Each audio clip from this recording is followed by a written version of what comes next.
Welcome back dear students. आज यहाँ पर हम रिवीजन करने वाले काफ़ी ज़्यादा इंपॉर्टेंट चैप्टर का बायोडाइवर्सिटी। ध्यान रखना, बायोडाइवर्सिटी एक बहुत ही इंपॉर्टेंट चैप्टर है और इससे क्वेश्चन जो है नीट के अंदर लगभग 2 क्वेश्चन या 3 क्वेश्चन के आसपास आते हैं। तो इकोलॉजी का एक बहुत ही इंपॉर्टेंट चैप्टर ये है, बिल्कुल भी आपको मिस नहीं करना है। क्या करना है, किस तरीके से रिवीजन होने वाला है, आप एनसीईआरटी ओपन करके रखेंगे। कंप्लीटली एनसीईआरटी बेस्ड लेक्चर होने वाले हैं हमारे। ये जो सीरीज चल रही है रिवीजन वाली, इसमें कंप्लीटली एनसीईआरटी बेस्ड लेक्चर है। तो आप बिल्कुल एनसीईआरटी ओपन करके करिए, एक एक लाइन आप समझिए अच्छे से एनसीईआरटी की, ठीक है। तो देखिए, बायोडाइवर्सिटी का मतलब क्या है। बायो का मतलब होता है लाइफ और डाइवर्सिटी का मतलब होता है डिफरेंट डिफरेंट वैरायटीज की हम बात करते हैं। डाइवर्सिटी मतलब यानी कि कितनी कितनी डिफरेंट तरीके की लाइफ है, उसी को हम क्या कहते हैं, बायोडाइवर्सिटी कहते हैं। हमें पता है कि आज अगर यहाँ पर बात करते हैं हम अर्थ पर, तो लगभग 1.7 से लेकर 1.8 मिलियन स्पीशीज है जिनकी डिस्कवरी हो चुकी है। तो आपकी एनसीईआरटी जो है स्टार्टिंग के पैराग्राफ में क्या कहती है, स्टार्टिंग के पैराग्राफ में कहती है कि अगर मान लो कोई एलियन जो है यहाँ बाहर से आता है तो वो भी देखकर यहाँ पर पूरी तरीके से आश्चर्यचकित हो जाएगा, अमेज्ड हो जाएगा कि इतनी बायोडाइवर्सिटी कैसे हो सकती है, ठीक है। जिस तरीके से हम भी आश्चर्यचकित हो जाते हैं, हमारे आसपास देखते हैं कितने डिफरेंट डिफरेंट तरीके के फ्लावर दिखाई देते हैं, कितने डिफरेंट तरीके के एनिमल्स दिखाई देते हैं, कितने डिफरेंट तरीके के हमें प्लांट्स और डिफरेंट डिफरेंट एनिमल्स दिखाई देते हैं। तो इनको देखकर हम भी आश्चर्यचकित हो जाते हैं और इसी तरीके से कोई दूसरा अगर आएगा तो वो तो डेफिनेटली हो ही जाएगा। क्योंकि यहाँ पर लगभग अगर हम एक नॉर्मल सी बात करते हैं, जो एनसीईआरटी का आंकड़ा दिया गया है उसको ध्यान रखना है आपको। लगभग 20,000 स्पीसीज जो है वो आर्किड की है, 20,000 स्पीसीज जो है यहाँ पर लगभग आंट्स की है, 30,000 स्पीसीज जो है वो लगभग बीटल्स की है और 28,000 स्पीसीज जो है वो फिशेस की है। तो इतनी ज्यादा स्पीसीज को देखकर कोई भी आश्चर्यचकित हो सकता है, अचंभित हो सकता है। क्लियर है। एनसीईआरटी के फर्स्ट टॉपिक पर हम आते हैं। पहला टॉपिक क्या है यहाँ पर, देखिए यहाँ पर बायोडाइवर्सिटी की हम बात करें। पहला एनसीईआरटी में जो मेन चीजें दे रखी है उनको ध्यान रखना है। क्या है, in our biosphere immense biodiversity or heterogeneity exists not only at the species level but at all level of the biological organization। यानी कि केवल स्पेसीज के लेवल पर ही ये बायोडाइवर्सिटी नहीं पाई जाती है। हम यहाँ पर बात करें कि हमें पता है मैक्रोमोलिक्यूल्स जो होते हैं, मैक्रोमोलिक्यूल सेल्स को बनाते हैं, तो मैक्रोमोलिक्यूल्स भी कई तरीके के होते हैं। सेल जो है, सेल भी कई तरीके की होती है। हमारी केवल हमारी बॉडी के अंदर 200 टाइप्स की सेल्स पाई जाती है। वहीं अगर हम बात करें सेल से टिश्यूज बनते तो टिश्यू डिफरेंट डिफरेंट तरीके के होते हैं। हमारी बॉडी के अंदर 4 तरीके के टिश्यू मेनली पाए ही जाते हैं, मैन टिश्यूज की हम बात करें, वरना और भी डिफरेंट तरीके के होते हैं। एपिथेलियल हुआ हमारा, उसके बाद में नर्वस टिश्यू हुआ, उसके बाद में हम ले सकते हैं जो मस्कुलर टिश्यू है उसको ले सकते हैं, कनेक्टिव टिश्यू है। तो डिफरेंट डिफरेंट तरीके के टिश्यूज हमारी बॉडी में पाया जाता है। टिश्यू से ऑर्गन बनते हैं, कई तरीके के ऑर्गन हमारी बॉडी के अंदर होते हैं। ऑर्गन से ऑर्गन सिस्टम बनता है, ऑर्गेनिज्म बनता है। तो इस तरीके से हर एक लेवल पर, यानी कि हम ये कह रहे हैं एक छोटे से छोटे लेवल से लेकर तो बड़े लेवल्स तक, क्या कहा गया है कि मैक्रोमोलिक्यूल से लेकर तो बायोम तक, हर एक लेवल पर तक हम देख सकते हैं सब जगह पर क्या पाई जाती है, यहां पर डाइवर्सिटी पाई जाती है, बायोडाइवर्सिटी पाई जाती है। एनसीईआरटी क्या कहती है कि बायोडाइवर्सिटी टर्म को पॉपुलराइज किसने किया था, सोशियो बायोलॉजिस्ट एडवर्ड विल्सन साहब ने किया था। और इन्होंने एक्चुअल में समझाने की कोशिश की थी, अलग अलग लेवल पर इन्होंने बायोडाइवर्सिटी को समझाने की कोशिश करी थी। इसी वजह से बायोडाइवर्सिटी टर्म जो है वो पॉपुलराइज हुआ है। ओके, अलग अलग तरीके की हम यहां पर बात कर रहे हैं डाइवर्सिटी की। डिफरेंट डिफरेंट तरीके की बायोडाइवर्सिटी हो सकती है, जेनेटिक डाइवर्सिटी हो सकती है, स्पेसीज डाइवर्सिटी हो सकती है, या फिर इकोलॉजिकल डाइवर्सिटी हो सकती है। हम पहले बात कर रहे हैं जेनेटिक डाइवर्सिटी। जेनेटिक डाइवर्सिटी का मतलब क्या है, किसी एक ही स्पेसीज के अंदर जब डाइवर्सिटी, उसमें अलग अलग तरीके से उसके जीन में, अगर एक ही स्पेसीज है उसमें डिफरेंट डिफरेंट तरीके के जीन्स होते हैं, उसके कारण जो डाइवर्सिटी होती है उसे जेनेटिक डाइवर्सिटी कहा जाता है। जैसे एक सिंपल सा आपको कहा गया है कि single species might show high diversity at the genetic level over it's distributional range. जैसे अगर हम बात करें तो हमारे इंडिया के अंदर कई तरीके की हमें राइस की वैरायटीज मिलती है, मैंगो की वैरायटीज मिलती है। और इतना ही नहीं, आप यहां पर एग्जांपल देखो, आपको समझ में आएगा अच्छे तरीके से। The genetic variation shown by the medicinal plant, एक मेडिसिनल प्लांट है जिसका नाम क्या है, राउल्फिया वोमिटोरिया है, growing in the different Himalayan region. कहां पर पाया जाता है, अलग अलग हिमालय के रीजन में पाया जाता है। Might be in terms of the potency and concentration of the active chemical. तो ये डाइवर्सिटी शो करता है, किस चीज में डाइवर्सिटी शो करता है, इससे कुछ केमिकल रिलीज होता है जिसका काम है रिजन पाए, जो ड्रग्स के काम में, ड्रग्स के रूप में यूज किया जाता है, दैट द प्लांट प्रोड्यूसेस। तो इसमें इसके कॉन्सेंट्रेशन में डाइवर्सिटी पाई जाती है, अलग अलग प्लांट के अंदर इसका कॉन्सेंट्रेशन अलग होता है, और इस तरीके से ये अकेला प्लांट है पर वो केमिकल के जो रिलीज हो रहा है उसमें उसके डाइवर्सिटी शो करता है। ठीक है, और एग्जांपल हम लेते हैं यहाँ पर, आप देख सकते हैं इंडिया के अंदर लगभग 50,000 से भी ज्यादा जेनेटिकली डिफरेंट स्ट्रेन पाया जाता है राइस के, वहीं 1,000 डिफरेंट वेराइटीज पाई जाती है मैंगो की। तो ये भी क्या है, एक ही स्पेसीज के अंदर इतने डिफरेंट डिफरेंट वेराइटीज पाई जाती है, इतनी इनकी ब्रीड्स होती है, वेराइटीज पाई जाती है, यानी कि ये क्या है, जेनेटिक डाइवर्सिटी का एग्जाम्पल है। अगली डाइवर्सिटी पे हम आते हैं। सेकेंड डाइवर्सिटी कौन सी हमारी, स्पेसीज डाइवर्सिटी है। तो स्पेसीज डाइवर्सिटी को देखिए, स्पेसीज डाइवर्सिटी का मतलब क्या है, एक पर्टिकुलर स्पेसीज के अंदर हम बात कर रहे हैं कि डाइवर्सिटी, स्पेसीज में किस तरीके की डाइवर्सिटी, उसके रेंज में किस तरीके से डाइवर्सिटी हो सकती है उसकी हम बात करें। तो single species might show high diversity at the genetic level. ये तो हमने जेनेटिक लेवल की बात करी थी, हम बात करने वाले हैं यहाँ पर स्पेसीज डाइवर्सिटी की। ठीक है, तो स्पेसीज डाइवर्सिटी को देखिए क्या है, diversity at the species level. For example हम यहाँ पर बात कर रहे हैं कि वेस्टर्न घाट जो है वहां पर ग्रेट एम्फीबियन की स्पेसीज होती है, जबकि ईस्टर्न घाट पर कम एम्फीबियन की स्पेसीज पाई जाती है। ऐसा क्यों है, क्योंकि वेस्टर्न घाट जो है वो ट्रॉपिकल एरियाज के पास में आता है और इसलिए वहां पर ज्यादा डाइवर्सिटी पाई जाती है, ज्यादा तरीके के डिफरेंट तरीके के प्लांट्स, एनिमल्स, ऑर्गेनिज्म रहते हैं। ईस्टर्न घाट में इतने नहीं होते हैं क्योंकि वो दूर पाया जाता है उससे। ठीक है, तो यहां पर हमने स्पेसीज डाइवर्सिटी की बात करी है, क्लियर है। हम अगली बात करते हैं इकोलॉजिकल डाइवर्सिटी की। इकोलॉजिकल डाइवर्सिटी का मतलब क्या है, इकोलॉजी के अंदर डाइवर्सिटी। इकोलॉजी का मतलब है डिफरेंट हम बात करें। इकोलॉजी का नॉर्मल सा मतलब क्या होता है, ऑर्गेनिज्म उनके फिजिकल एनवायरनमेंट के साथ में किस तरीके से रहते हैं उसको इकोलॉजी कहा जाता है। तो देखिए at the ecosystem level, India की अगर हम बात करें for instance with the dessert, India के अंदर कई तरीके के इकोलॉजिकल डाइवर्सिटी, जैसे कहीं पर डिजर्ट है तो कहीं पर रेन फॉरेस्ट है, कहीं पर मैंग्रोव फॉरेस्ट है, कहीं पर कोरल रिप्स है, कहीं पर वेटलैंड्स है, कहीं पर एस्चुरीज है, कहीं पर अल्पिन मेडोज है। इस तरीके डिफरेंट अलग अलग तरीके के हमें इकोसिस्टम अलग अलग जगह पर हमारे इंडिया के अंदर ही देखने को मिल जाएंगे। ठीक है, यानी कि हम क्या कह रहे हैं, इकोलॉजिकल डाइवर्सिटी भी इंडिया के अंदर बहुत सारी अलग अलग तरीके के इकोसिस्टम हमें देखने को मिल जाते हैं। कहीं पर बहुत ज्यादा बारिश होती है, कहीं पर बिल्कुल सूखा रह जाता है। तो इस तरीके से हम क्या बात करें, ये हमारी इकोलॉजिकल डाइवर्सिटी की हम यहाँ पर बात करें। और साथ में ही यहाँ पर एक इंपॉर्टेंट चीज है जो नोट करने वाले हैं कि जो भी कंट्रीज जो है हमारी ट्रॉपिकल एरियाज के पास में आती है उनमें डाइवर्सिटी ज्यादा पाई जाती है, पर जो कंट्रीज दूर आती है, जैसे स्कैंडिनेवियन कंट्रीज की बात की गई है, जैसे नॉर्वे है, तो वहां पर आपको डाइवर्सिटी कम देखने को मिलेगी इंडिया की कंपैरिजन में। ठीक है, आगे देखिए, biodiversity and its conservation are now vital environmental issues of international concern as more and more people around the world begin to realize that critical importance of biodiversity for our survival and well-being on this planet। तो बहुत ज़रूरी आज के time पर biodiversity को, इन सभी जीवों को बचाना बहुत ज़रूरी, हमारा एक तरीके से इंपॉर्टेंट रोल हो जाता है यहाँ पर,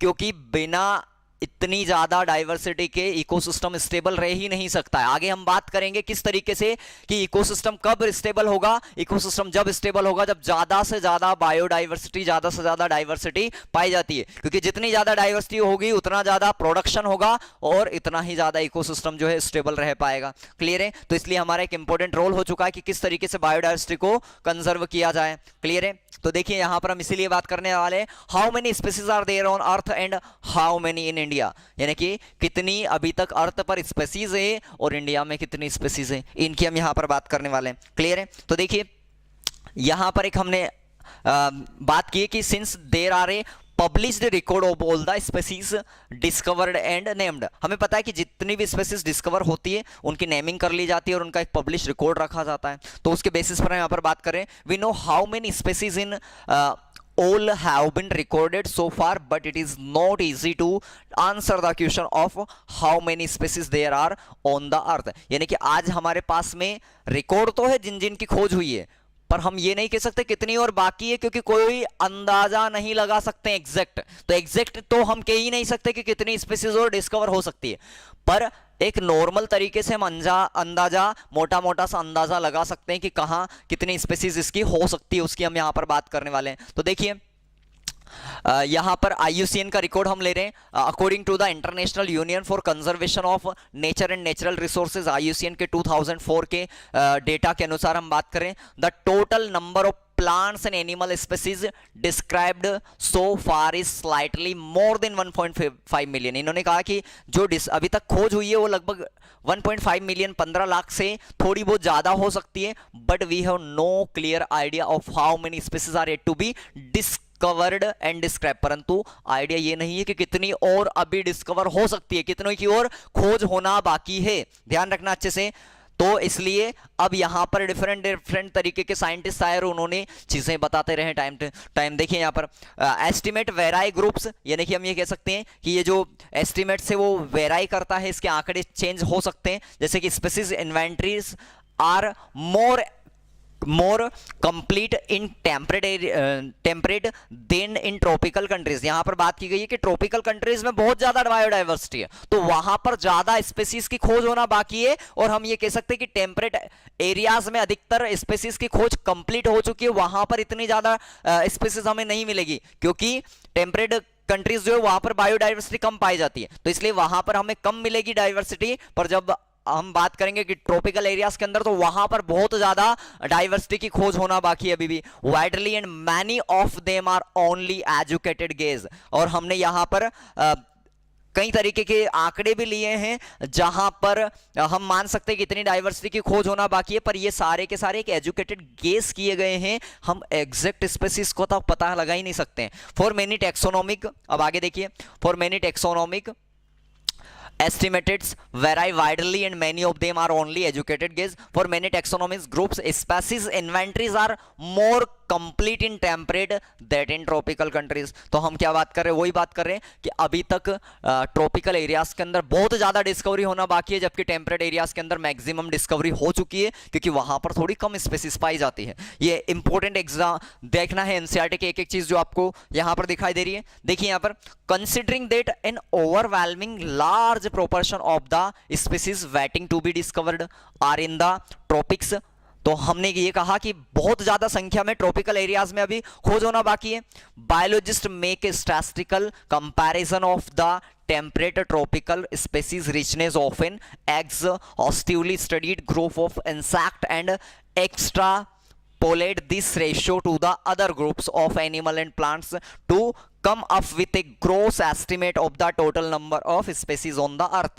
तो जितनी टेम्परेट और ट्रॉपिकल एरियाज के अंदर जो डिस्कवरी हुई है, अधिकतर किसकी, आंट्स की हम बात करें या इंसेक्ट की स्पीसीज की बात करें, क्योंकि इंसेक्ट सबसे ज्यादा मिले हैं, उसके बेसिस पर यहां पर एक ग्राफ प्लॉट किया गया, एक कंपेयर की गई कि जो ट्रॉपिकल एरियाज है उसके अंदर कितनी स्पीसीज हो सकती है डिस्कवरी होना, और साथ में ही टेम्परेट एरियाज के अंदर कितनी हो सकती है, और उसके बेसिस पर एक साइंटिस्ट जो है दोनों के कंपेयर करके एक आंकड़े तक पहुंच चुके हैं कि इतनी स्पीसीज जो है वो अभी तक डिस्कवर होना अर्थ पर बाकी हो सकती है। अभी तक 1.7 से 1.8 मिलियन स्पीसीज की खोज हुई है, पर अभी और कितनी हो सकती है इसका यहां पर आंकड़ा लिया गया है। तो देखिए हम बात करते हैं कितनी स्पीसीज जो है हो सकती है। देखिए, सम एक्सट्रीम एस्टिमेट रेंज फ्रॉम 20 से लेकर 50 मिलियन, यानी कि स्टार्टिंग में कहा गया कि लगभग 20 से लेकर 50 मिलियन स्पीसीज की खोज होना अभी बाकी हो सकती है, बट बाद में थोड़ी सी कंजर्वेटिव और साइंटिफिक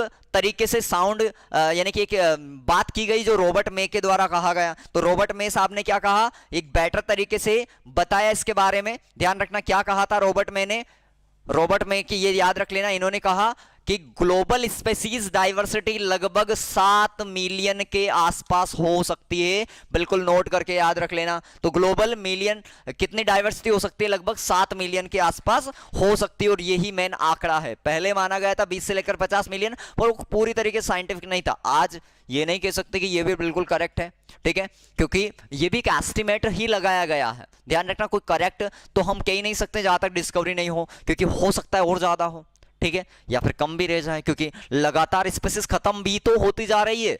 कई सारी स्पीसीज ऐसी है जिनकी खोज नहीं हुई है, उससे पहले वो खत्म हो रही है हमारे कारण, ठीक है। तो देखिए यहां पर आगे हम बात करते हैं। नेक्स्ट क्या है, let us look at some interesting aspect about earth biodiversity based on the currently available species inventories. तो आज हमने जितनी स्पीसीज की खोज करी है उसके उसके बेसिस पर हम कुछ आंकड़े लेते हैं, कुछ जानने की कोशिश करते हैं कि कितनी स्पेसीज की खोज हुई है, कौन कौन सी स्पेसीज की खोज हुई है, कौन सी बाकी है, कहां पर कितनी स्पेसीज हो सकती है, उनकी हम यहां पर एक डेटा हम लेते हैं। देखिए यहां पर हम बात करें कि more than 70% of all this species recorded are animals, जितनी भी 100% है, 1.7 से लेकर 1.8 मिलियन डिस्कवरी हुई है, उनमें 70% से भी ज्यादा केवल एनिमल्स है, ध्यान रख लेना। यानी कि प्लांट तो बहुत कम आ गए, प्लांट सारे मिलकर लगभग 22% के आसपास आते हैं, 22 से लेकर 25% के आसपास सारे प्लांट्स को हमने लिया है। तो देखिए वाइल प्लांट्स इंक्लूडिंग, जिसमें एल्गी भी लिया है, फंजाई भी लिया है, ब्रायोफाइट लिया है, जिम्नोस्पर्म लिया है और एंजियोस्पर्म, इन सभी कैटेगरीज के जब प्लांट को हम जोड़ देते हैं तो ये केवल 22% के आसपास ही है टोटल को मिलाकर। 70% एनिमल्स है, 70% से ज्यादा, और 22% सब प्लांट्स मिलाकर हैं। सोचिए प्लांट्स कितने कम हैं एनिमल्स की कंपैरिजन में, ठीक है। आगे हम यहां पर बात करते हैं कि अगर हम इसको और अच्छे तरीके से इस आंकड़े को देखते हैं तो देखिए एमोंग एनिमल्स, एनिमल्स के अंदर भी हम बात करते हो, जितने 100% एनिमल डिस्कवर हुए उनमें से 70% केवल इंसेक्ट है।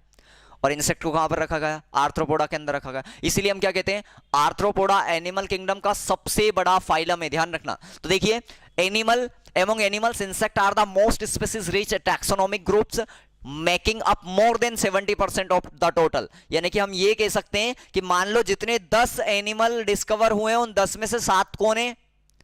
इंसेक्ट है। क्यों? क्योंकि लगभग 100% एनिमल डिस्कवर, उनमें से 70% तो लगभग कौन है? इंसेक्ट है। इसलिए हम कहेंगे कि 10 एनिमल मान लो है तो उनमें से 7 जो है इंसेक्ट है। क्लियर है? Again how do we examine this enormous diversification of insect? तो हम ये कह सकते हैं कि किस तरीके से इसको समझा है। इतनी ज्यादा डाइवर्सिटी एनिमल्स की है, ठीक है, एनिमल्स की, और एनिमल्स में भी इंसेक्ट की बहुत ज्यादा ही डाइवर्सिटी है। यहां पर देखिए the number of fungi species in the world is more than the combined total of the species of the fishes, amphibians, reptiles and mammals. अब ये सारे क्या है? हमारे कोडेट्स है, ठीक है। तो अकेली फिशेज की स्पेसीज की अगर हम बात करें, मछली, अगर अकेली हम फंजाई की स्पेसीज की बात करें, ध्यान रखना, अकेली फंजाई जो है वो किससे ज्यादा है? इन सबको मिलाकर किस किस को हम मिला देते हैं? एक तो हम एम्फीबियन को मिला देते हैं, एम्फीबियन, उसके बाद में रेप्टाइल्स को मिला देते हैं, मैमल्स को मिला देते हैं और फिशेस को मिला देते हैं। तो फिशेस, ध्यान रखना, plus amphibian plus reptiles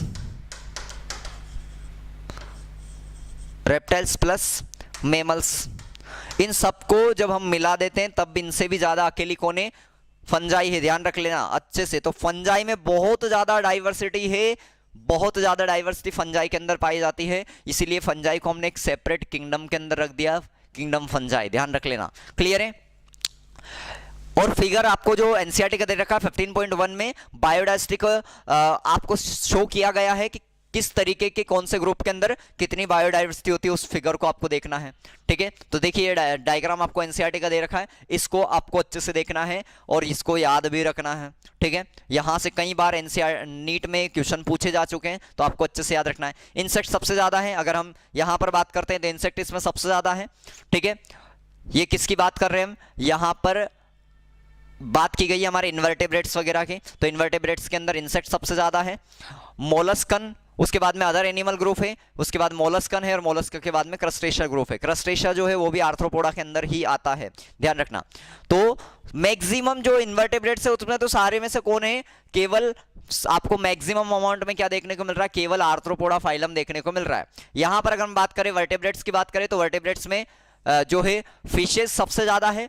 fishes के बाद में आपको कौन देखने को मिल रहा है? आप देख सकते हैं आपको बर्ड्स देखने को मिल रही है। बर्ड्स के बाद में यहां पर रेप्टाइल्स है और रेप्टाइल्स के बाद में एम्फीबियंस है, एम्फीबियंस के बाद में मैमल्स है। तो मैमल्स काफी कम है अगर हम बात करेंगे तो, ठीक है। तो ध्यान रखना मैमल्स बहुत ज्यादा संख्या में नहीं है। अगर और इनकी बात करते हैं तो सबसे ज्यादा फंजाई आपको दिखाई दे रही है, उसके बाद में एंजियोस्पर्म भी काफी संख्या में, क्योंकि एंजियोस्पर्म आज के सबसे मॉडर्न प्लांट से सबसे डोमिनेटेड प्लांट जो है आज के टाइम पर वो कौन है? एंजियोस्पर्म है, ठीक है। मोसेस जो है वो भी काफी कम संख्या में, फंस एंड एलाइज भी जो है वो काफी कम संख्या में। क्लियर है? तो ये सारी चीजें आपको ध्यान रखना है। एनसीईआरटी की जो चीजें आपको दे रखी है उन पर बिल्कुल फोकस करना है। एल्गी जो है, ये वाला पार्ट किसका है? ये जो है एल्गी है हमारी, तो एल्गी है, और लाइकेन जो है वो बहुत कम है, ठीक है। तो इन डायग्राम पर बिल्कुल आपको फोकस करना है और याद रखना है कौन ज़्यादा है कौन कम है इनका डिस्ट्रीब्यूशन। कभी कभी आपको डायरेक्टली इस तरीके से बना दिया जाएगा, मान लो इंसेक्ट है, इसकी जगह इस तरीके से करके, और यहाँ पर ए बना दिया जाएगा, नाम ABCD आपको पहचानने को बता दिया जाएगा। कैसी भी हुआ डायग्राम की प्रैक्टिस अच्छे से करना है, उनके लेबलिंग के बेसिस पर भी क्वेश्चन आ सकते हैं आपसे, ठीक है। तो इनकी तैयारी करना है अच्छे से। ओके, आगे बढ़ते हैं। तो ये सारी चीज़ें जो है समझ में आ गई होगी आपको इसकी। अब आगे बढ़ते हैं, बहुत इंपॉर्टेंट चैप्टर है, ध्यान रखना, बहुत इंटरेस्टिंग है, पर यहाँ पर शॉर्ट रिवीजन हम कर रहे हैं तो इसलिए ज़्यादा इंटरेस्टिंग तो इसको बना नहीं सकते, पर यह है कि कोशिश करेंगे कि आपको इंटरेस्ट आए चैप्टर के अंदर, बिल्कुल भी बोरिंग ना लगे चैप्टर आपको, ठीक है। देखिए यहाँ पर हम बात कर रहे हैं, It should be noted that this estimated do not give any figures of prokaryotes। और ये ध्यान रखना, हमने जितनी भी बात करी है कि 1.7 से लेकर 1.8 मिलियन स्पीसीज जो डिस्कवर हुई है, इनमें प्रोकैरियोट की बात नहीं करी है। प्रोकैरियोट जो हमारा किंगडम है उसमें प्रोकैरियोट जो सेल है उसके अंदर हमारा मोनेरा किंगडम आता है, तो मोनेरा के कोई भी हमने ऑर्गेनिज्म को इसमें नहीं लिया। इसका कारण क्या है कि बायोलॉजिस्ट श्योर ही नहीं है कि कितनी स्पीसीज अभी तक प्रोकैरियोट की हो सकती है। क्यों? क्योंकि प्रोकैरियोट माइक्रो ऑर्गेनिज्म है, और माइक्रो ऑर्गेनिज्म को कल्चर करना, सारे माइक्रो ऑर्गेनिज्म को कल्चर करना इतना आसान नहीं है लेबोरेटरी के अंदर, और इसके वजह से सबकी डिस्कवरी भी बहुत डिफिकल्ट है, ध्यान रखना। तो इसलिए हम क्या बात करें, problem is that conventional taxonomic method काम ही नहीं करेगी वहां पर। नॉर्मल तरीके से आप जिस तरीके से स्पेसिस को ढूंढते हैं वैसे यहां पर नहीं ढूंढ सकते हो सारे माइक्रोज में। Suitable for identifying microbial species and any species are simply not culturable under the laboratory condition, और लेबोरेटरी कंडीशन में कोई सी भी स्पेसिस को आप डायरेक्टली कल्चर नहीं कर सकते। ये कुछ प्रॉब्लम्स है हमारे सामने। इफ वी एक्सेप्ट बायोकेमिकल और मोलिकुलर क्राइटेरिया, अब यहां पर अगर हम बायोकेमिकल और मोलिकुलर क्राइटेरिया को एक्सेप्ट करें, उसके बेसिस पर हम आइडेंटिफाई करने की कोशिश करें, then species for this group, then their diversity alone might run into millions. तो अगर हम केवल उनके बायो केमिकल कंपोनेंट की बात करें या उनके मोलिकुलर क्राइटेरिया के बेसिस पर बात करें, तो ये स्पेसीज ध्यान रखना अकेले ही मिलियंस में स्पेसीज हो सकती है, केवल प्रोकैरियोट की स्पेसीज, ध्यान रखना अच्छे से, क्लियर है। तो इस प्रोकैरियोट काफी ज्यादा संख्या में। अब हमारे सामने इंपॉर्टेंट क्वेश्चन जो है वो अराइज होता है, और ध्यान रखना ये बहुत ही इंपॉर्टेंट वाला पार्ट है। यहां पर हम क्या बात करें कि बायोडायवर्सिटी एंड कंजर्वेशन की बात कर रहे हैं। हम बात करने वाले कि इंडिया जो है उसके पास में पूरे वर्ल्ड का लगभग 2.4% ही एरिया है। लैंड एरिया की अगर हम बात करें तो इंडिया के पास में कितना है, 2.4% लैंड एरिया है पूरे वर्ल्ड का। पर उसके बाद अगर हम बायोडायवर्सिटी की बात करते हैं तो लगभग वो 8.1% बायोडायवर्सिटी पूरे वर्ल्ड की इंडिया के पास है। ध्यान रखना, इंडिया के पास 2.1% लैंड एरिया है वर्ल्ड का, पर उसके पास बायोडायवर्सिटी 8.1% है। इसका मतलब है कि इंडिया एक बहुत बड़ी बायोडायवर्सिटी वाली कंट्री है, यानी कि 12 मेगा बायोडायवर्सिटी की जो कंट्रीज है उसमें इंडिया का भी स्थान है, ध्यान रख लेना, ठीक है। तो यहां पर हम बात करें, that is what makes our country one of the 12 mega biodiversity countries of the world. Nearly 45,000 species जो इंडिया के अंदर वो प्लांट्स की है, लगभग इससे दुगनी यानी कि लगभग 90,000 के आसपास एनिमल की स्पीसीज इंडिया के अंदर अभी तक रिकॉर्ड की जा चुकी है। अच्छे से याद रखना है। तो ये इस चैप्टर के अंदर डेटा बहुत ज्यादा है। हम कंप्लीट एनसीईआरटी बेस्ड चल रहे इस चैप्टर से, एनसीईआरटी से बाहर कुछ क्वेश्चन आता ही नहीं, यहां तक कि नीट के अंदर ही एनसीईआरटी से बाहर क्वेश्चन नहीं आते। कुछ कुछ क्वेश्चन में एक्स्ट्रा नॉलेज लगाया जाता है, पर वो एनसीईआरटी का ही होता है। जब आप पढ़ते हैं तो वो चीजें आपसे कवर हो जाती है। तो हमारी ये सीरीज जो चल रही है कंप्लीट एनसीईआरटी बेस्ड रहे, एक एक लाइन एनसीईआरटी के हमने लिए, ध्यान रखना। तो बिल्कुल मिस नहीं करना है, दोस्तों को भी शेयर करना है, वहां तक भी पहुंचाना है, कमेंट करके जरूर जाना है अगर आपको लेक्चर अच्छे लगे तो, ठीक है। आप हमें हमारे सोशल मीडिया पर भी आप फॉलो कर सकते हैं, इंस्टा पर या फिर और जगह भी आप फॉलो कर सकते हैं, ध्यान रखें। ओके, यहां पर आगे हम बढ़ते हैं, कंटिन्यू। देखिए नेक्स्ट चीज क्या है, ये सारे आंकड़े आपको याद रखना है। इफ वी एक्सेप्ट मेज ग्लोबल एस्टिमेट, जो रॉबर्ट में थे उनके ग्लोबल एस्टिमेट के अकॉर्डिंग अगर हम बात करें तो केवल only 22% of the total species है वो बीन रिकॉर्डेड सो फार, यानी कि अभी तक केवल 22% स्पेसीज की खोज हुई है। उन्होंने क्या कहा था, रॉबर्ट में ने आपने देखा था लगभग 7 मिलियन स्पेसीज हो सकती है, और आज कितनी डिस्कवरी हुई है, 1.7 से लेकर 1.8 मिलियन, यानी कि उनके हिसाब से अगर हम बात करें तो आज तक केवल 22% के आसपास स्पेसीज की डिस्कवरी हुई है, ध्यान रखना। अब अगर हम इसी आंकड़े को अप्लाई करते हैं तो देखिए क्या है, applying this proportion to India's diversity, तो हमारी इंडिया की डाइवर्सिटी जितनी खोज हुई है इंडिया में, उस पे अगर हम इसी आंकड़े को अप्लाई करेंगे तो हमें यह देखने को मिलेगा कि इंडिया के अंदर लगभग 1 लाख प्लांट की स्पीसीज की खोज होना अभी बाकी है, लगभग 1 लाख प्लांट की स्पीसीज की खोज होना बाकी है, और लगभग 3 लाख एनिमल की स्पीसीज की अभी तक खोज होना बाकी है। ये अगर हम इंडिया की बात करेंगे तो उसके हिसाब से ये सब चीजें हमें देखने को मिलेगी। ठीक है, आगे देखिए क्या है, would we ever be able to complete the inventories of the biological wealth of our country? क्या हमारी कंट्री की इस सारी बायोलॉजिकल वेल्थ जिसकी हम बात करें कि 1 लाख प्लांट की खोज होना बाकी और लगभग 3 लाख एनिमल की खोज होना बाकी, क्या हम कभी खोज भी पाएंगे या नहीं खोज पाएंगे? ये बहुत बड़ा क्वेश्चन है। क्यों? इसका रीजन क्या है? क्योंकि consider the immense trained, manpower, taxonomist and the time required to complete the job. यानी कि एक तो हमें बहुत ज्यादा मेन पावर चाहिए, इसके लिए बहुत ज्यादा साइंटिस्ट चाहिए जो इतने एक्सपर्ट हो और डिस्कवरी करे। क्या हम इतने बड़े साइंटिस्ट बना पाएंगे? पहला क्वेश्चन ये है। और साथ में डिस्कवरी एकदम से नहीं हो जाती है किसी भी, उसके लिए बहुत मेहनत करनी पड़ती है, बहुत समय लगता है। तो क्या इतना समय हम दे पाएंगे? ये हमारे सामने बहुत बड़े क्वेश्चन है। और केवल यही क्वेश्चन नहीं है, आज के टाइम पर सिचुएशन और ज्यादा खतरनाक हो चुकी है और ज्यादा खतरनाक होती जा रही है। कारण क्या है? क्योंकि जब तक हम किसी डिस्कवरी नहीं कर पा रहे हैं, यानी कि हम बात करें कई सारी ऐसी स्पीसीज है जिनकी हमने खोज नहीं की, उससे पहले हम वो एक्सटिंक्ट होती जा रही है। ठीक है, तो भी एक कारण है। यानी कि हम क्या करते हैं इसमें, the situation appears more hopeless, और ये जो सिचुएशन है वो बहुत ज्यादा और गंभीर हो जाती है, होपलेस हो जाती है, when we realise that large fraction of this species faces the threat becoming extinction even before the discovered them. यानी कि हम जब तक उनको खोज नहीं पाते हैं उससे पहले ही कई सारी स्पीसीज जो है वो एक्सटिंक्ट होती जा रही है, और इसके कारण ये और खतरनाक हो चुका है कि क्या हम खोज भी पाएंगे या नहीं पाएंगे। और सबसे इंपॉर्टेंट चीज यहां पर ध्यान रखना है कि आज के टाइम पर नेचर्स की biological libraries burning even before we catalogue the titles of all the books stocked here. यानी कि हम ये कह सकते हैं, हम उन सारी बुक्स का लाइब्रेरी, जिस तरीके से लाइब्रेरी के अंदर हमें पता होता है कि ये हमारी बुक है, ये हमारी बुक है, इस तरीके से जब तक हम उस बुक का टाइटल लिख पाते हैं उससे पहले ही हमारे कई, मान लो जिस तरीके से बुक खत्म हो जाए, बुक ना मिले हमें, इस तरीके से यहाँ पर है कि जिस तरीके से हमारी बायोडाइवर्सिटी को हम ढूंढ पाए, हमारी स्पीसीज को ढूंढ पाए, उससे पहले ही कई सारी स्पीसीज खत्म हो जाती है। तो आई होप कि आपको यहां तक का पार्ट पूरा समझ में आ गया होगा। ये हमने फर्स्ट पार्ट कर लिया है। ठीक है, आपको एक एक पार्ट, एक एक लाइन एनसीईआरटी की जाएगी, इंटरेस्टिंग वे में करवाई जाएगी सारी चीजें, तो बिल्कुल भी आपको मिस नहीं करना है। इस सीरीज को बहुत इंपॉर्टेंट है, ध्यान रखना। ओके, मिलते हैं नेक्स्ट वीडियो में। शेयर जरूर करिएगा और कमेंट करके जरूर जाइएगा।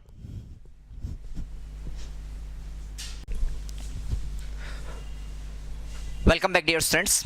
पिछले लेक्चर में हमने कई सारी इंपॉर्टेंट चीजें कवर करी थी। हमारा जो रिवीजन लेक्चर चल रहे हैं कंप्लीटली एनसीईआरटी बेस्ड है, तो आपको बिल्कुल भी यहां पर मिस नहीं करना है। चाहे आप 12th के स्टूडेंट है या फिर आप नीट की प्रिपरेशन कर रहे हैं, एनसीईआरटी के एक एक लाइन को समझना है। और ये रैपिड रिवीजन सीरीज हमारी चल रही है, बिल्कुल भी कुछ भी चीजें मिस नहीं करना है, ध्यान रखना है। ये रिवीजन के हिसाब से ही आपके लेक्चर है, एनसीईआरटी के बाहर बिल्कुल भी हम नहीं जाने वाले। कंप्लीट एनसीईआरटी बेस्ड लेक्चर आपके है चल रहे हैं, तो शेयर जरूर करिएगा, कमेंट जरूर करिएगा। स्टार्ट करते हैं हम इस वीडियो को। ठीक है, तो हमने इससे पहले सारी चीजें कवर कर ली थी। हमारा नेक्स्ट टॉपिक जो है वो पैटर्न ऑफ बायोडाइवर्सिटी से स्टार्ट यहां पर होता है।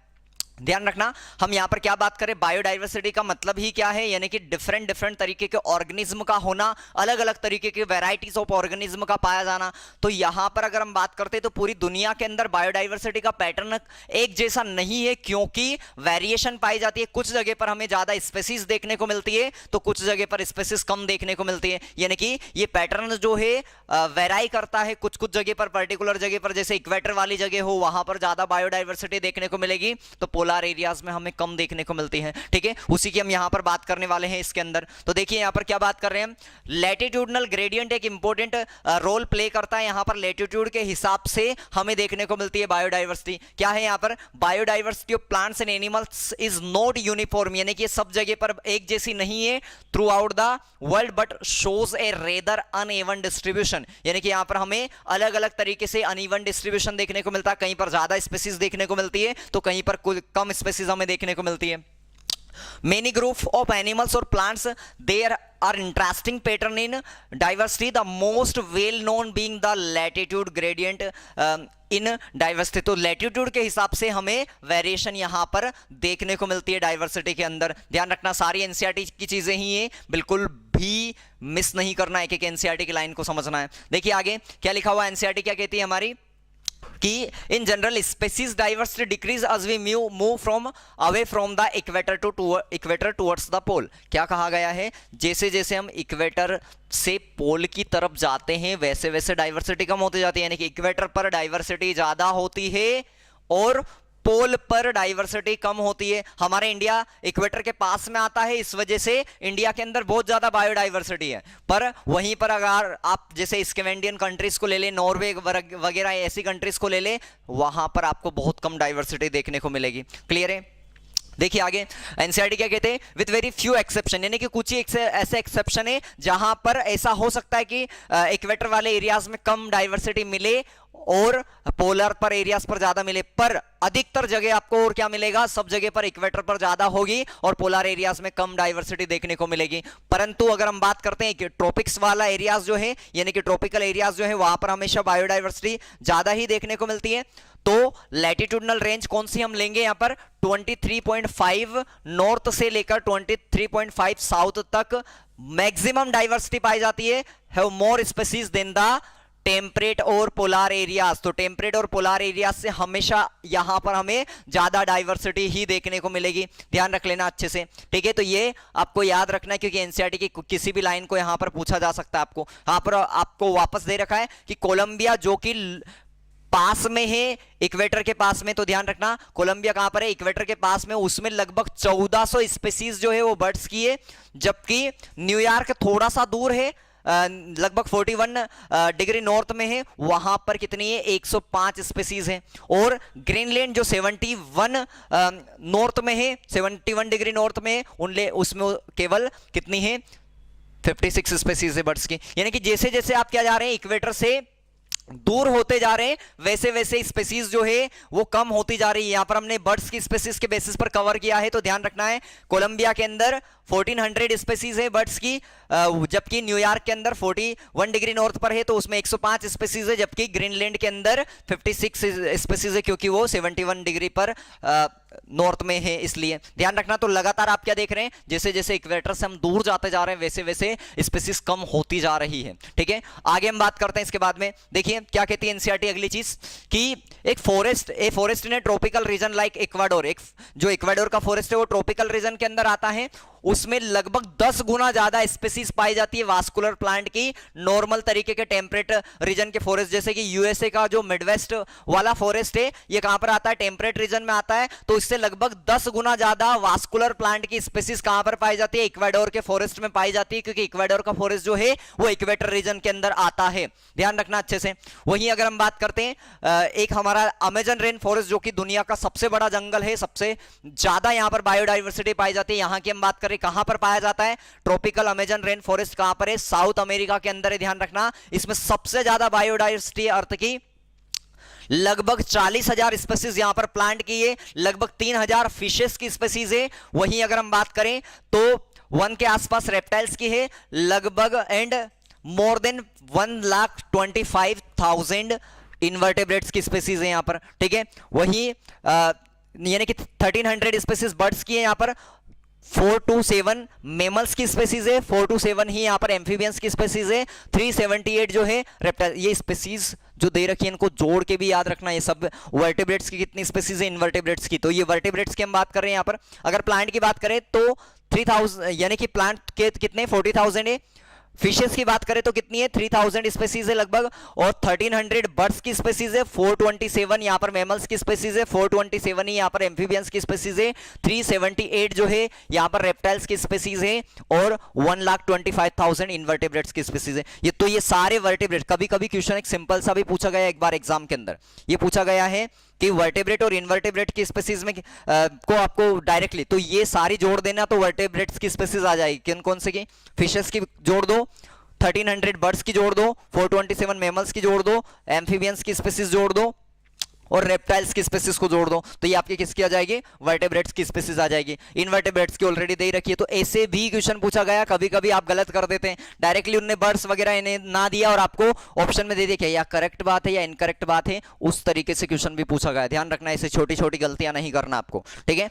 आगे बढ़ते हैं नेक्स्ट, ठीक है। एनसीईआरटी क्या कहती है, ये कहती है कि scientist estimate that in this rain forest, कि इस जंगल के अंदर, अमेजन रेन फॉरेस्ट के अंदर अराउंड अभी भी 2 मिलियन इंसेक्ट की स्पीसीज जो है वो खोज होना बाकी है। इतना बड़ा जंगल है, यहां पर अभी तक पूरी तरीके से डिस्कवरी नहीं हुई है, तो ऐसे में माना गया है कि लगभग इंसेक्ट की 2 मिलियन स्पीसीज और यहां पर हो सकती है। ध्यान रखना अच्छे से, ठीक है। आगे हम बात करते हैं, क्या कहते हैं NCERT, what is so special about tropics that might account for their greater biological diversity, यानी कि हम ऐसा क्या माने ट्रॉपिकल एरियाज के अंदर ऐसा क्या स्पेशल है कि यहां पर इतनी ज्यादा डाइवर्सिटी है, जबकि ट्रॉपिकल एरिया, जबकि टेम्परेट एरियाज, पोलर एरियाज के अंदर इतनी डाइवर्सिटी क्यों नहीं है। तो इसकी हम यहां पर डिस्कस किया है, कुछ कुछ कारण है जिसके कारण, स्पेशल कारण के कारण ही यहां पर क्या है, इस जगह पर इतनी ज्यादा डाइवर्सिटी है। क्या क्या वो कारण है, उसकी हम बात करने में। इकोलॉजिस्ट मानते हैं, ecologist and evolutionary biologist have proposed various hypotheses, some important ones are, इन्होंने कई तरीके की थ्योरीज दी इसके लिए, पर कुछ इंपॉर्टेंट की यहां पर हम बात कर रहे हैं। क्या है पहली चीज, स्पेसिएशन, ये अच्छे से समझने वाली चीज है और यहां से क्वेश्चन डेफिनेटली आ सकता है इस टॉपिक में। स्पेसिएशन का मतलब क्या है, स्पेसीज का जन्म लेना, ज्यादा से ज्यादा स्पेसीज का बढ़ना, उसको स्पेसिएशन कहा जाता है। तो speciation is generally a function of time, कभी भी स्पेसीज को समय लगता है, अगर कोई नई स्पेसीज बन रही है तो एकदम से नहीं हुआ है। आज लगभग हमारी अर्थ जो थी वो कब आई थी, 4.5 बिलियन साल पहले आई थी, और आज जाकर इतनी सारी स्पेसीज हुई है। पहले कोई स्पेसीज नहीं थी, एक लंबा समय लगा है अर्थ को स्पेसीज को बनाने में, ठीक है। तो स्पेसिएशन एक फंक्शन है टाइम का, टाइम के साथ साथ स्पेसीज बढ़ती जाती है। Unlike temperate region subjected to frequent glaciation, temperate वाले रीजन में लगातार बर्फ पिघलता रहता है, ग्लेशिएशन होता रहता है, हुआ है लगातार पास्ट में और अभी भी होता रहता है समय के साथ साथ। पर ट्रॉपिकल लैटिट्यूड जो है वो काफी ज्यादा अनडिस्टर्ब रहे हैं, वहां पर डिस्टर्बेंस ऐसा नहीं हुआ है, वो स्टेबल रहा है। जो ज्यादा स्टेबल रहेगा वो ज्यादा बेटर होगा, और ज्यादा स्टेबल ट्रॉपिकल एरियाज रहे हैं, इसके कारण वहां पर ज्यादा स्पीसीज लगातार होती रही है। ध्यान रखना, और यही मेन कारण है जिसकी वजह से ट्रॉपिकल एरियाज के अंदर ज्यादा डाइवर्सिटी पाई जाती है, ज्यादा डाइवर्सिफिकेशन हो पाया है, क्योंकि उसको ज्यादा समय मिला है, इवोल्यूशन के हिसाब से ज्यादा समय मिला है। तो ज्यादा समय जहां पर मिलेगा, स्पेसीज ज्यादा वहां पर इवॉल्व होती जाएगी, ज्यादा जन्म लेती जाएगी। तो पहला इंपॉर्टेंट कारण ये है। दूसरी बात करते हैं हम दूसरे इंपॉर्टेंट कारण की। सेकंड क्या है, सेकंड है ट्रॉपिकल एनवायरनमेंट जो है अनलाइक टेम्परेट वंस और लेज सीजनल। ध्यान रखना, ट्रॉपिकल एनवायरनमेंट के अंदर लगातार समय चेंज नहीं होता रह जाता है कि कभी भी जो सीजन है वो चेंज हो रहा है, वहां पर एक फिक्स सीजन है। उसके हिसाब से ट्रॉपिकल एरियाज में कभी भी ऐसा नहीं हो कि एकदम से वहां पर बर्फ पिघल गया या ऐसा कुछ घटना हो गई, ऐसा नहीं होगा कोई भी। वहां पर सीजन जो है समय के साथ साथ आते हैं, जबकि टेम्परेट एरियाज की हम बात करें वो बहुत ज्यादा सीजनल है, वहां की आप प्रेडिक्शन नहीं कर सकते सीजन की, कब क्या होने वाला है, कभी भी कुछ भी हो सकता है। पर ट्रॉपिकल एरियाज का जो सीजन है वो प्रेडिक्टेबल है, हम बता सकते हैं कि इस समय बारिश होगी, इस समय ये होगा, ये सारी चीजें काफी हद तक प्रेडिक्टेबल है। तो देखिए, tropical environment unlike temperate ones और less seasonal relatively more constant and predictable, यहां पर आसानी से हम प्रेडिक्शन कर सकते हैं। Such constant environment promote niche specialization, तो इसके कारण स्पेसीज के का हैबिटेट में वो क्या कर सकती है, आसानी से ज्यादा बढ़ सकती है। निश का मतलब जानते हैं, निश का मतलब होता है कोई भी स्पीसीज जो है वो कहां पर रहती है और किस तरीके से वो एनवायरनमेंट के अंदर, इकोसिस्टम के अंदर इंपॉर्टेंट रोल को प्ले करती है, उसको कहा जाता है निश। ध्यान रखना, and lead to a greater species diversity, उसके कारण ही उसकी डाइवर्सिटी ज्यादा हो पाई है।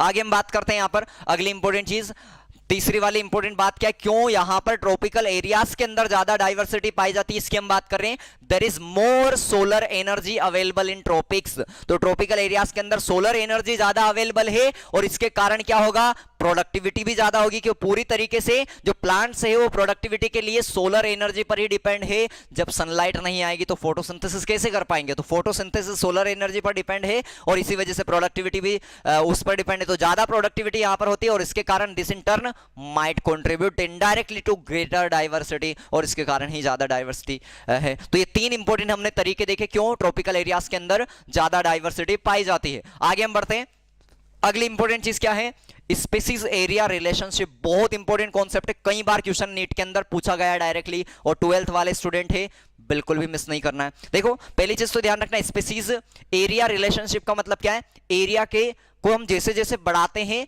तो क्या स्पेसीज पर उस पे फर्क पड़ता है, क्या स्पेसीज बढ़ती है। मान लो हमने अभी 1 किलोमीटर एरियाज के अंदर खोजा स्पेसीज को, यहां पर मान लो हमें 100 स्पेसीज मिली अलग अलग, जब हम 2 किलोमीटर एरियाज के अंदर स्पेसीज को खोजेंगे तो वहां पर कितनी मिलेगी, मान लो उतनी बढ़ जाएगी।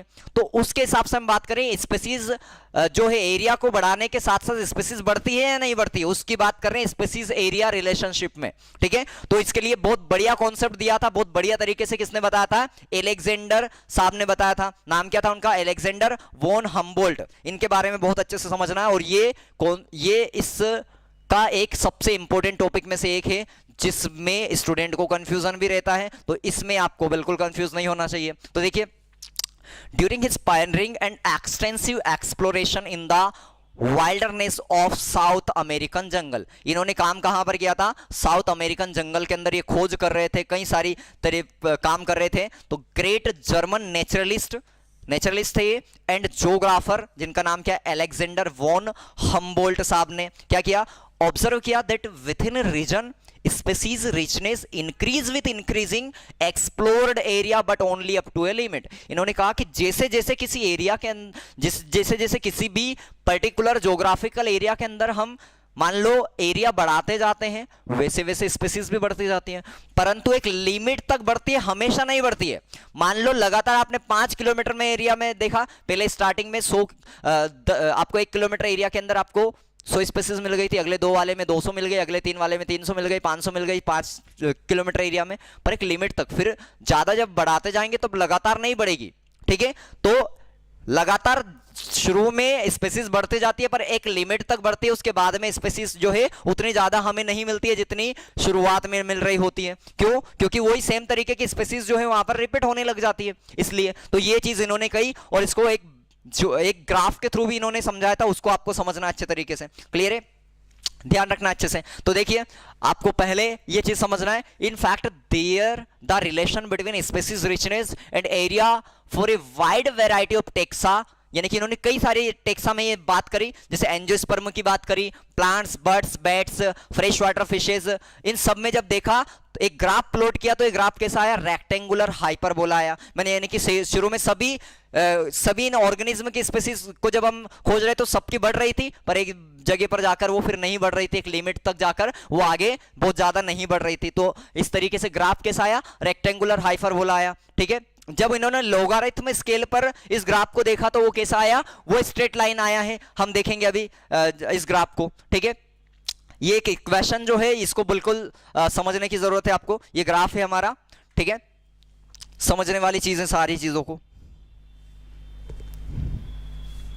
ठीक है, तो देखिए यहां पर जब नॉर्मल आपने ग्राफ देखा तो ये कैसा आया था, रेक्टेंगुलर हाइपरबोला आया था। ये वाला ग्राफ जो है वो क्या कहते हैं इसको, रेक्टेंगुलर हाइपरबोला। स्टार्टिंग में बढ़ रही थी, पर आगे जाकर जैसे जैसे एरिया बढ़ाते गए, देखो एक जगह पर हमने एक्स एक्सिस पर क्या लिया है, एरिया लिया है, वाई एक्सिस पर हमने क्या लिया है, स्पेसीज की रिचनेस को लिया है, और जैसे जैसे एरिया को बढ़ाते गए वैसे वैसे एक लिमिट तक हमारी लगातार क्या होती गई है, स्पेसीज बढ़ती गई है, पर फिर जाकर इतनी ज्यादा नहीं बढ़ी है, जितना हमने एरिया बढ़ाया उतना स्पेसीज नहीं बढ़ी है। ठीक है, और जब लॉग स्केल पर इस पर किया गया तो ये कैसा है, स्ट्रेट लाइन ग्राफ आया। इसकी इक्वेशन पहले तो याद रखना है, लॉग स्केल पर आपकी इक्वेशन क्या आई है, log s equal to log c plus z log a।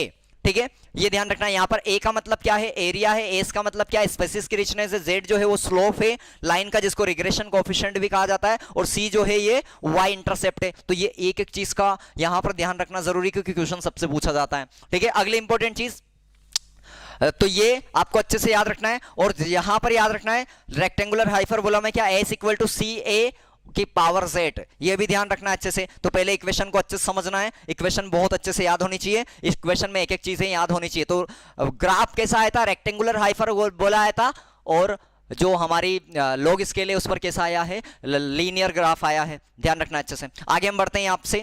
अब ये जो रिग्रेशन कोएफिशिएंट होता है, z की वैल्यू जो होती है वो डिफरेंट हो सकती है, ध्यान रखना, क्योंकि ये पूरी तरीके से डिपेंड करती है कहाँ पर कितनी स्पेसीज मिल रही है उसके हिसाब से। तो देखिए यहाँ पर बात कर रहे हैं, इकोलॉजिस्ट ने डिस्कवर किया कि वैल्यू जो है z की वो नॉर्मली 0.1 से लेकर 0.2 की रेंज में लाई करती है, ठीक है। टेक्सोनोमिक ग्रुप और द रीजन, यानी कि डिफरेंट डिफरेंट टेक्सोनोमिक ग्रुप में नॉर्मली ये होती है। चाहे हम ब्रिटेन के प्लांट्स ले लें या फिर हम बर्ड्स ले लें कैलिफोर्निया के, या मोलस्का ले लें न्यूयॉर्क के, तो कहीं का भी हम किसी भी ऑर्गेनिज्म को ले ले, नॉर्मली ये जो Z की वैल्यू है वो 0.1 से लेकर 0.2 की रेंज में ही आती है, ये नॉर्मल वैल्यू है।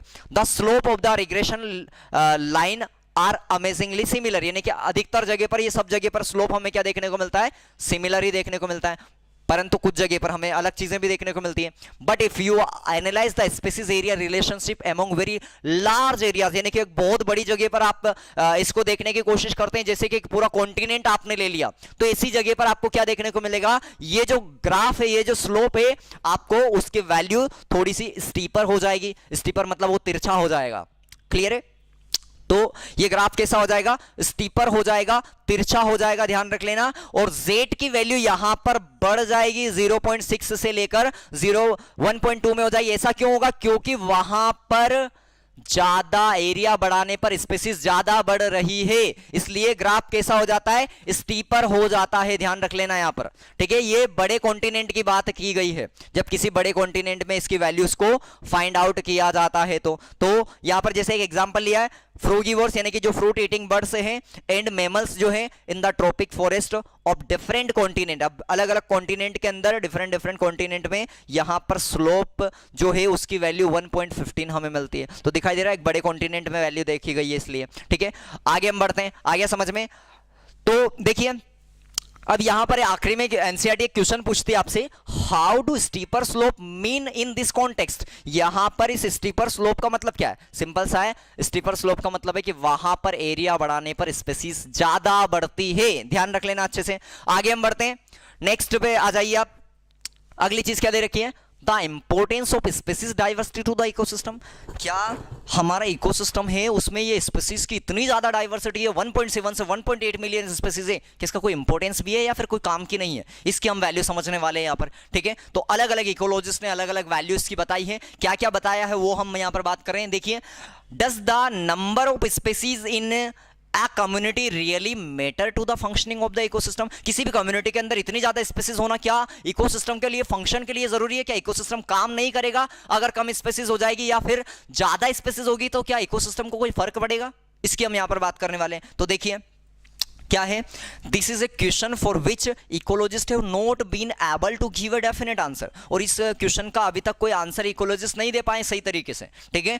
एक ऐसा क्वेश्चन है ये, तो इसलिए for many decades ecologist believed that, कई सारे दशकों तक इकोलॉजिस्ट ने ये माना कि communities with more species generally tend to be more stable. ये माना गया कि ऐसी कम्युनिटीज जहां पर ज्यादा स्पीसीज पाई जाती है वो ज्यादा स्टेबल होती है, जिसमें कम स्पीसीज पाई जाती है वो कम्युनिटीज कम स्टेबल होती है। नोट कर लेना, बहुत इंपॉर्टेंट चीजें जो आपको समझने वाली यहां पर है, ठीक है। आगे बढ़ते हैं हम यहां पर।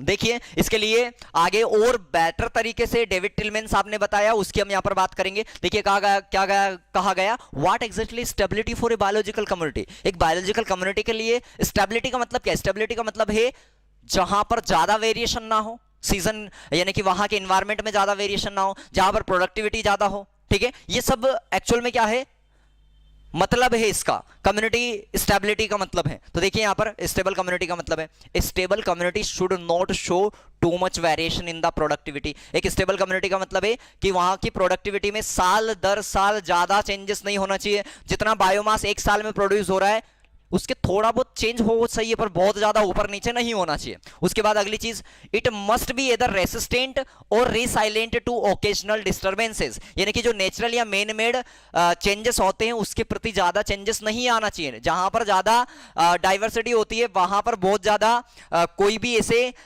डिस्टर्बेंसेस नहीं आते। ओकेजनल या नेचुरल या मैन मेड जो डिस्टर्बेंस होते हैं वो नहीं आते, क्योंकि ये रिसाइलेंट होती है, वहां पर कोई भी इस तरीके के बड़े चेंजेस नहीं आ सकते हैं। And it must also be resistant to invasion by alien species। कोई भी एलियन स्पीसीज जो होती है उससे कोई बड़ा चेंज यहाँ पर नहीं आना चाहिए। कोई दूसरी स्पेसीज हम लाते हैं तो उससे कोई बड़ा चेंजेस नहीं आना चाहिए, या फिर दूसरी स्पेसीज के प्रति भी रेसिस्टेंट होती है, वो ज्यादा नुकसान यहाँ पर नहीं पहुंचा जा सकती है। ठीक है, तो we don't know how to this attributes are linked to species richness in a community. तो हालांकि हम आज भी नहीं जानते कि ये सारे एट्रीब्यूट से एक ज्यादा कम्युनिटी वाले, ज्यादा स्पेसीज वाली कम्युनिटी में किस तरीके से पाए जाते हैं। तो इसलिए आगे काफी पॉपुलर साइंटिस्ट जिनका नाम है डेविड टिलमैन, जिन्होंने लॉन्ग टर्म इकोसिस्टम एक्सपेरिमेंट किए, कई तरीके के इकोसिस्टम के एक्सपेरिमेंट किए और इस चीज को बहुत अच्छे तरीके से बताया।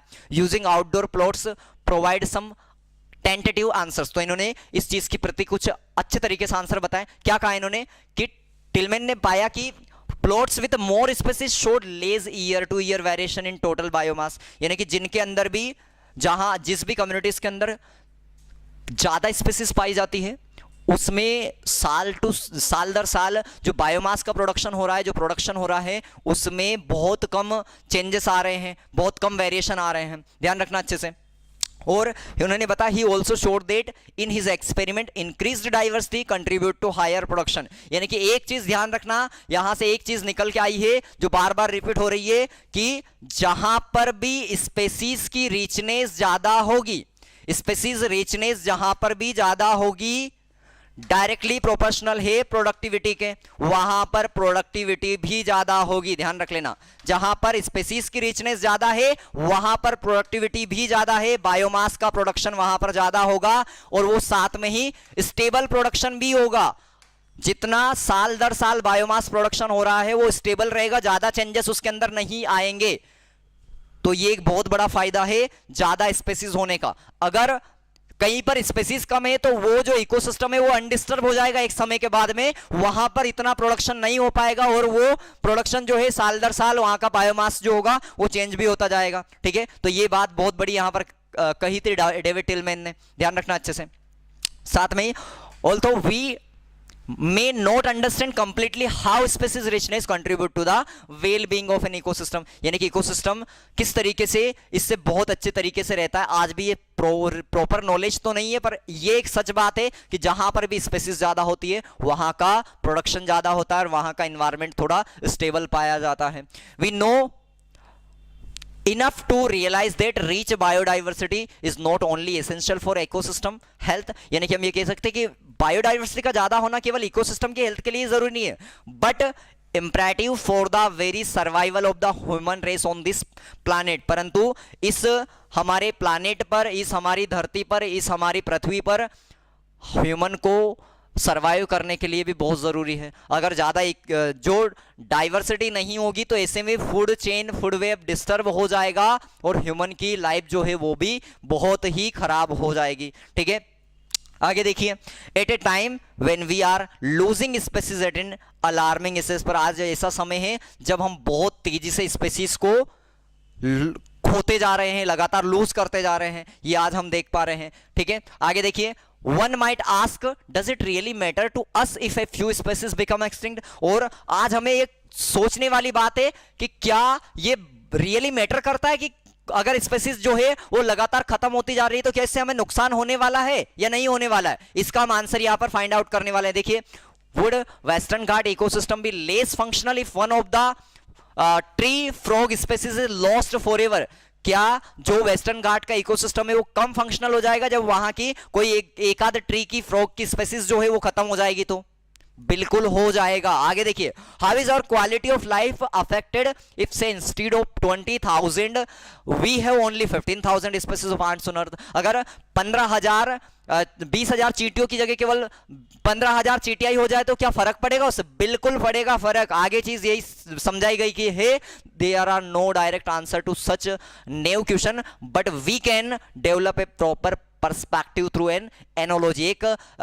एक एनोलॉजी, यहाँ पर एक बहुत बढ़िया थ्योरी, एक एनोलॉजी बताई गई है, उसको आपको समझना होगा अगर इन सब क्वेश्चन के आंसर आपको फाइंड आउट करने हैं। तो क्या समझना है यहाँ पर?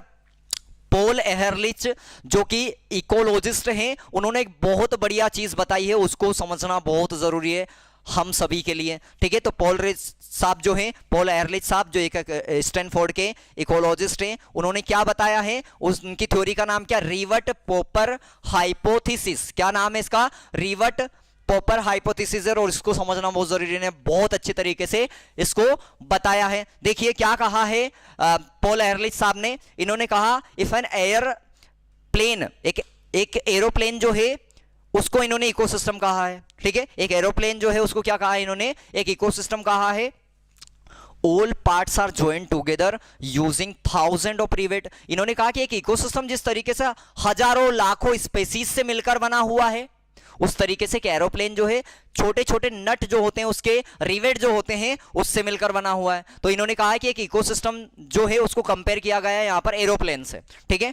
और इन्होंने कहा कि जिस तरीके से इकोसिस्टम जो है स्पेसीज से मिलकर बना होता है, इसी तरीके से एक एरोप्लेन जो होते हैं छोटे छोटे रिवेट से मिलकर बना होता है। अब इसको कितने बेहतर तरीके से इन्होंने समझाया है उसको आपको समझने की जरूरत है, ठीक है। क्या कहा इन्होंने कहा है कि मान लो ऐसा होने लग जाए कि हर एक जो यात्री या हर एक जो पैसेंजर है जो कि ट्रेवल कर रहा है उस एरोप्लेन के अंदर, वो धीरे धीरे पॉपिंग करने लग जाए, पॉपिंग या रिवेट यानी कि वो निकालने लग जाए उस नट को, उस रिवेट को, to take home causing a species to become extinct. यानी कि हम ये कह रहे हैं कि जिस तरीके से मान लो हर एक यात्री जाए और धीरे धीरे उसमें से वो एक रिवेट को निकालने लग जाए और वो अपने घर उस रिवेट को लेकर चला जाए।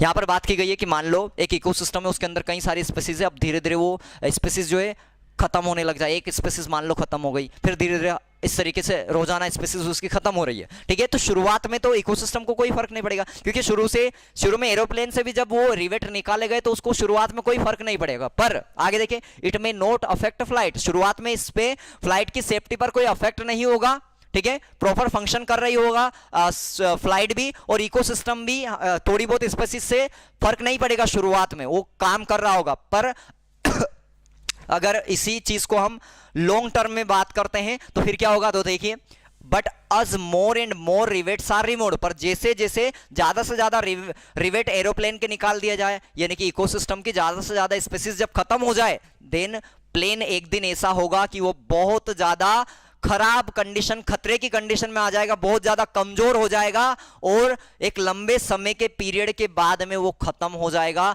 उड़ने लायक नहीं बचेगा, ठीक है। ऐसे में क्या होगा, हम ये कहेंगे कि अब उसकी सेफ्टी को खतरा हो जाएगा। Further more which rivet is removed may also be critical, पर यह भी जरूरी है कि आपने कहां का रिवेट निकाला है। अगर आप शुरू में ही वहां का रिवेट निकाल देता, उसके विंग्स वाला, उसके पंख वाला, तो वो शुरू में ही उड़ नहीं पाता, पर आपने धीरे धीरे उसके रिवेट निकाले तो अब नीचे से भी नहीं उड़ पाएगा सही तरीके से। ऐसा ही स्पेसीज में आप कौन सी स्पेसीज जो है पहले खत्म हो रही है, कौन सी, वो भी बहुत ज्यादा मैटर करता है। मान लो आप कीस्टोन स्पेसीज को खत्म कर देते हैं तो उसके कारण और दूसरी स्पेसीज जो है वो भी खत्म हो जाती है, आपस में कंपटीशन कर करके ही वो खत्म हो जाएगी। क्लियर है?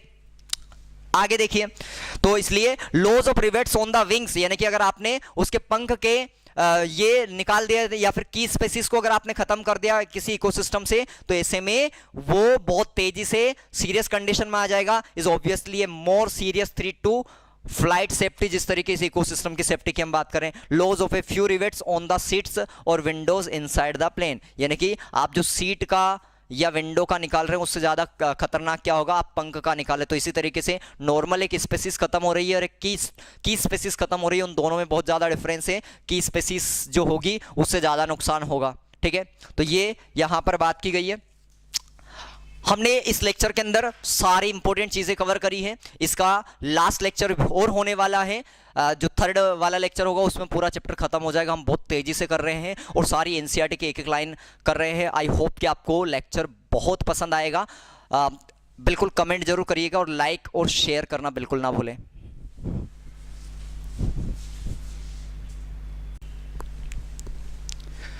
Welcome back dear students.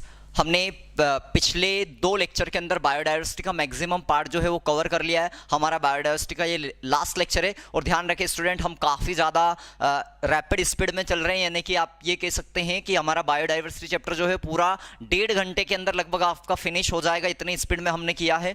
तो अगर आपने पिछले 2 लेक्चर जो लगभग 30 मिनट्स के अगर आपने वो अभी तक नहीं देखें तो ज़रूर देखें और आप एनसीईआरटी की एक एक लाइन के बेसिस पर पूरा चैप्टर आसानी से कवर कर सकते सकते हैं। आप प्लेलिस्ट में जाए, प्लेलिस्ट में हर एक चैप्टर की जो अलग अलग आपकी प्लेलिस्ट बनी हुई है उसके हिसाब से आप देख सकते हैं। रैपिड रिवीजन वाली जो सीरीज चल रही है बहुत इंपॉर्टेंट रहने वाली है, चाहे आप नीट के स्टूडेंट है या फिर आप क्लास 12th की प्रिपरेशन कर रहे हैं तो बिल्कुल भी मिस नहीं करना है। ओके डियर स्टूडेंट्स, तो हम नेक्स्ट टॉपिक से इसको स्टार्ट करते हैं। ओके, हमने इससे पहले वाले सारे टॉपिक कवर कर लिए थे। हमारा इस चैप्टर का जो टॉपिक है नेक्स्ट वो है लॉज ऑफ बायोडाइवर्सिटी। हमने अभी तक बायोडाइवर्सिटी के सारे पर्सपेक्टिव देखे थे, सारी चीजें देखी थी, किस तरीके से हमें बायोडाइवर्सिटी हमारे लिए किस तरीके से इंपॉर्टेंट है, ये सारी चीजें हमने देखी थी। अब यहाँ पर हम बात करने वाले हैं कि किस तरीके से बायोडाइवर्सिटी जो है उसका लॉज हो रहा है, इतने ज्यादा जो ऑर्गेनिज्म है वो किस तरीके से खत्म होते जा रहे हैं। क्या क्या हमारे पास में स्टैटिक्स से क्या क्या आंकड़े हैं हमारे पास में जो बताते हैं कि लगातार बायोडाइवर्सिटी जो है वो खत्म होती जा रही है, और अगर ये खत्म होती गई तो क्या होने वाला है। ये हमने पिछले लेक्चर के अंदर देखा था कि अगर एक बायोडाइवर्सिटी अगर खत्म होती है तो उससे के दुष्परिणाम हमें क्या क्या देखने को मिलते हैं। तो देखिए एनसीईआरटी क्या कहती है कि while it is doubtful if any new species are being added, यानी कि आज ये डाउट है कि नई स्पीसीज जन्म ले रही है या नहीं ले रही है, परंतु into the earth treasury of species there is no doubt about their continuing losses, यानी कि ये तो फिर भी डाउट वाली बात है कि नई स्पीसीज जन्म ले रही है, स्पेसिएशन हो रहा है या नहीं हो रहा है, क्योंकि उसमें बहुत समय लगता है। परंतु इसमें कोई भी डाउट नहीं है कि लगातार स्पीसीज खत्म होती जा रही है। इसके हमारे सामने बहुत कई हमारे पास आंकड़े हैं जिससे हमें पता चलता है कि स्पीसीज लगातार खत्म होती जा रही है।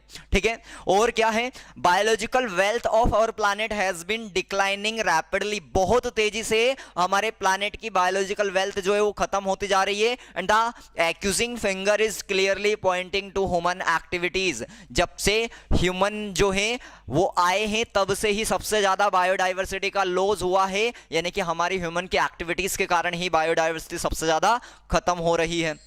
सबसे बड़े जिम्मेदार बायोडाइवर्सिटी को खत्म होने के ह्यूमन है, ध्यान रखना। क्लियर है। एनसीईआरटी क्या कहते हैं, एक एक एनसीईआरटी की लाइन को हम एक्सप्लेन कर रहे हैं, ध्यान रखना है। क्या कहती है NCERT, the colonisation of tropical Pacific island, जब से ट्रॉपिकल पैसिफिकल आइलैंड पर ह्यूमन की कॉलोनी बनी है, ह्यूमन का कोलोनाइजेशन हुआ है, तब से to have led to the extinction of more than 2000 species of the native birds, तो वहां पर 2000 से ज्यादा बर्ड्स की स्पीसीज खत्म हो चुकी है जब से ह्यूमन वहां पर ट्रॉपिकल पैसिफिक आइलैंड पर गए हैं। तब से लगभग 2000 से भी ज्यादा बर्ड्स की स्पीसीज वहां की खत्म हो चुकी है। क्लियर है।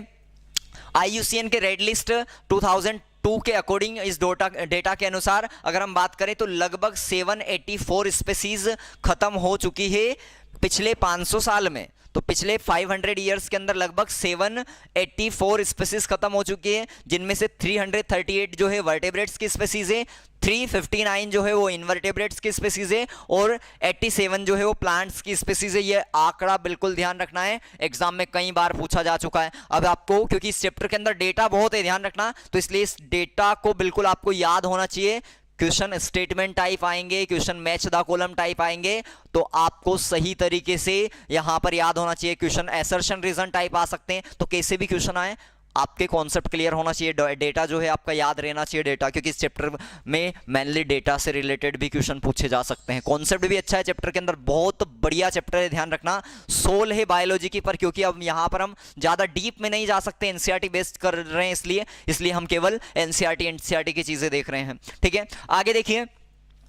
सम examples of recent extinction include, तो अभी रिसेंटली अगर हम बात करें तो कौन कौन सी स्पीसीज है जो एक्सटिंक्ट हुई है उसकी हम यहां पर बात करते हैं।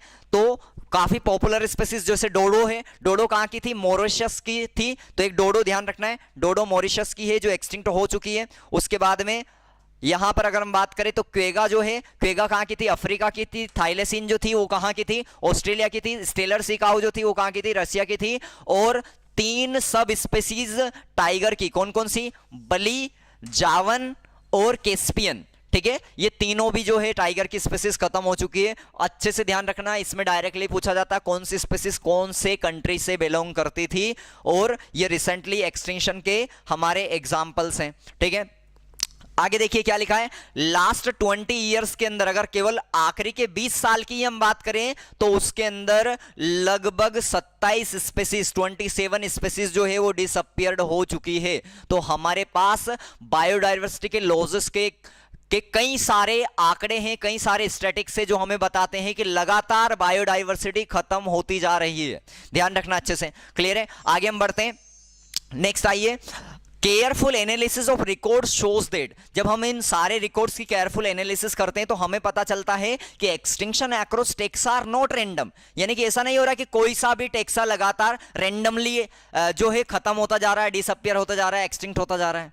नहीं, कुछ पर्टिकुलर तरीके के टैक्सोन जो है, कुछ पर्टिकुलर तरीके के जो ग्रुप से उनमें एक्सटिंक्शन ज्यादा रैपिडली चल रहा है। तो हमें क्या पता चलता है कि रैंडमली नहीं हो रहा है। सम ग्रुप्स लाइक एम्फीबियन, जैसे हम एम्फीबियंस की बात करें तो एम्फीबियंस जो है वो तेजी से यहां पर क्या हो रहे हैं, उनके अंदर तेजी से एक्सटिंक्शन चल रहा है, appear to be vulnerable to extinction. वो ज्यादा वल्नरेबल है एक्सटिंक्शन के, यानी कि वो विलुप्ति के ज्यादा कगार पर है। ध्यान रखना अच्छे से, वो ज्यादा डेंजर को फेस कर रहे हैं, क्लियर है, एक्सटिंक्शन के डेंजर को। आगे देखिए क्या है, adding to the grim scenario of extinction is the factor that more than 15,500 species worldwide are facing the threat of extinction।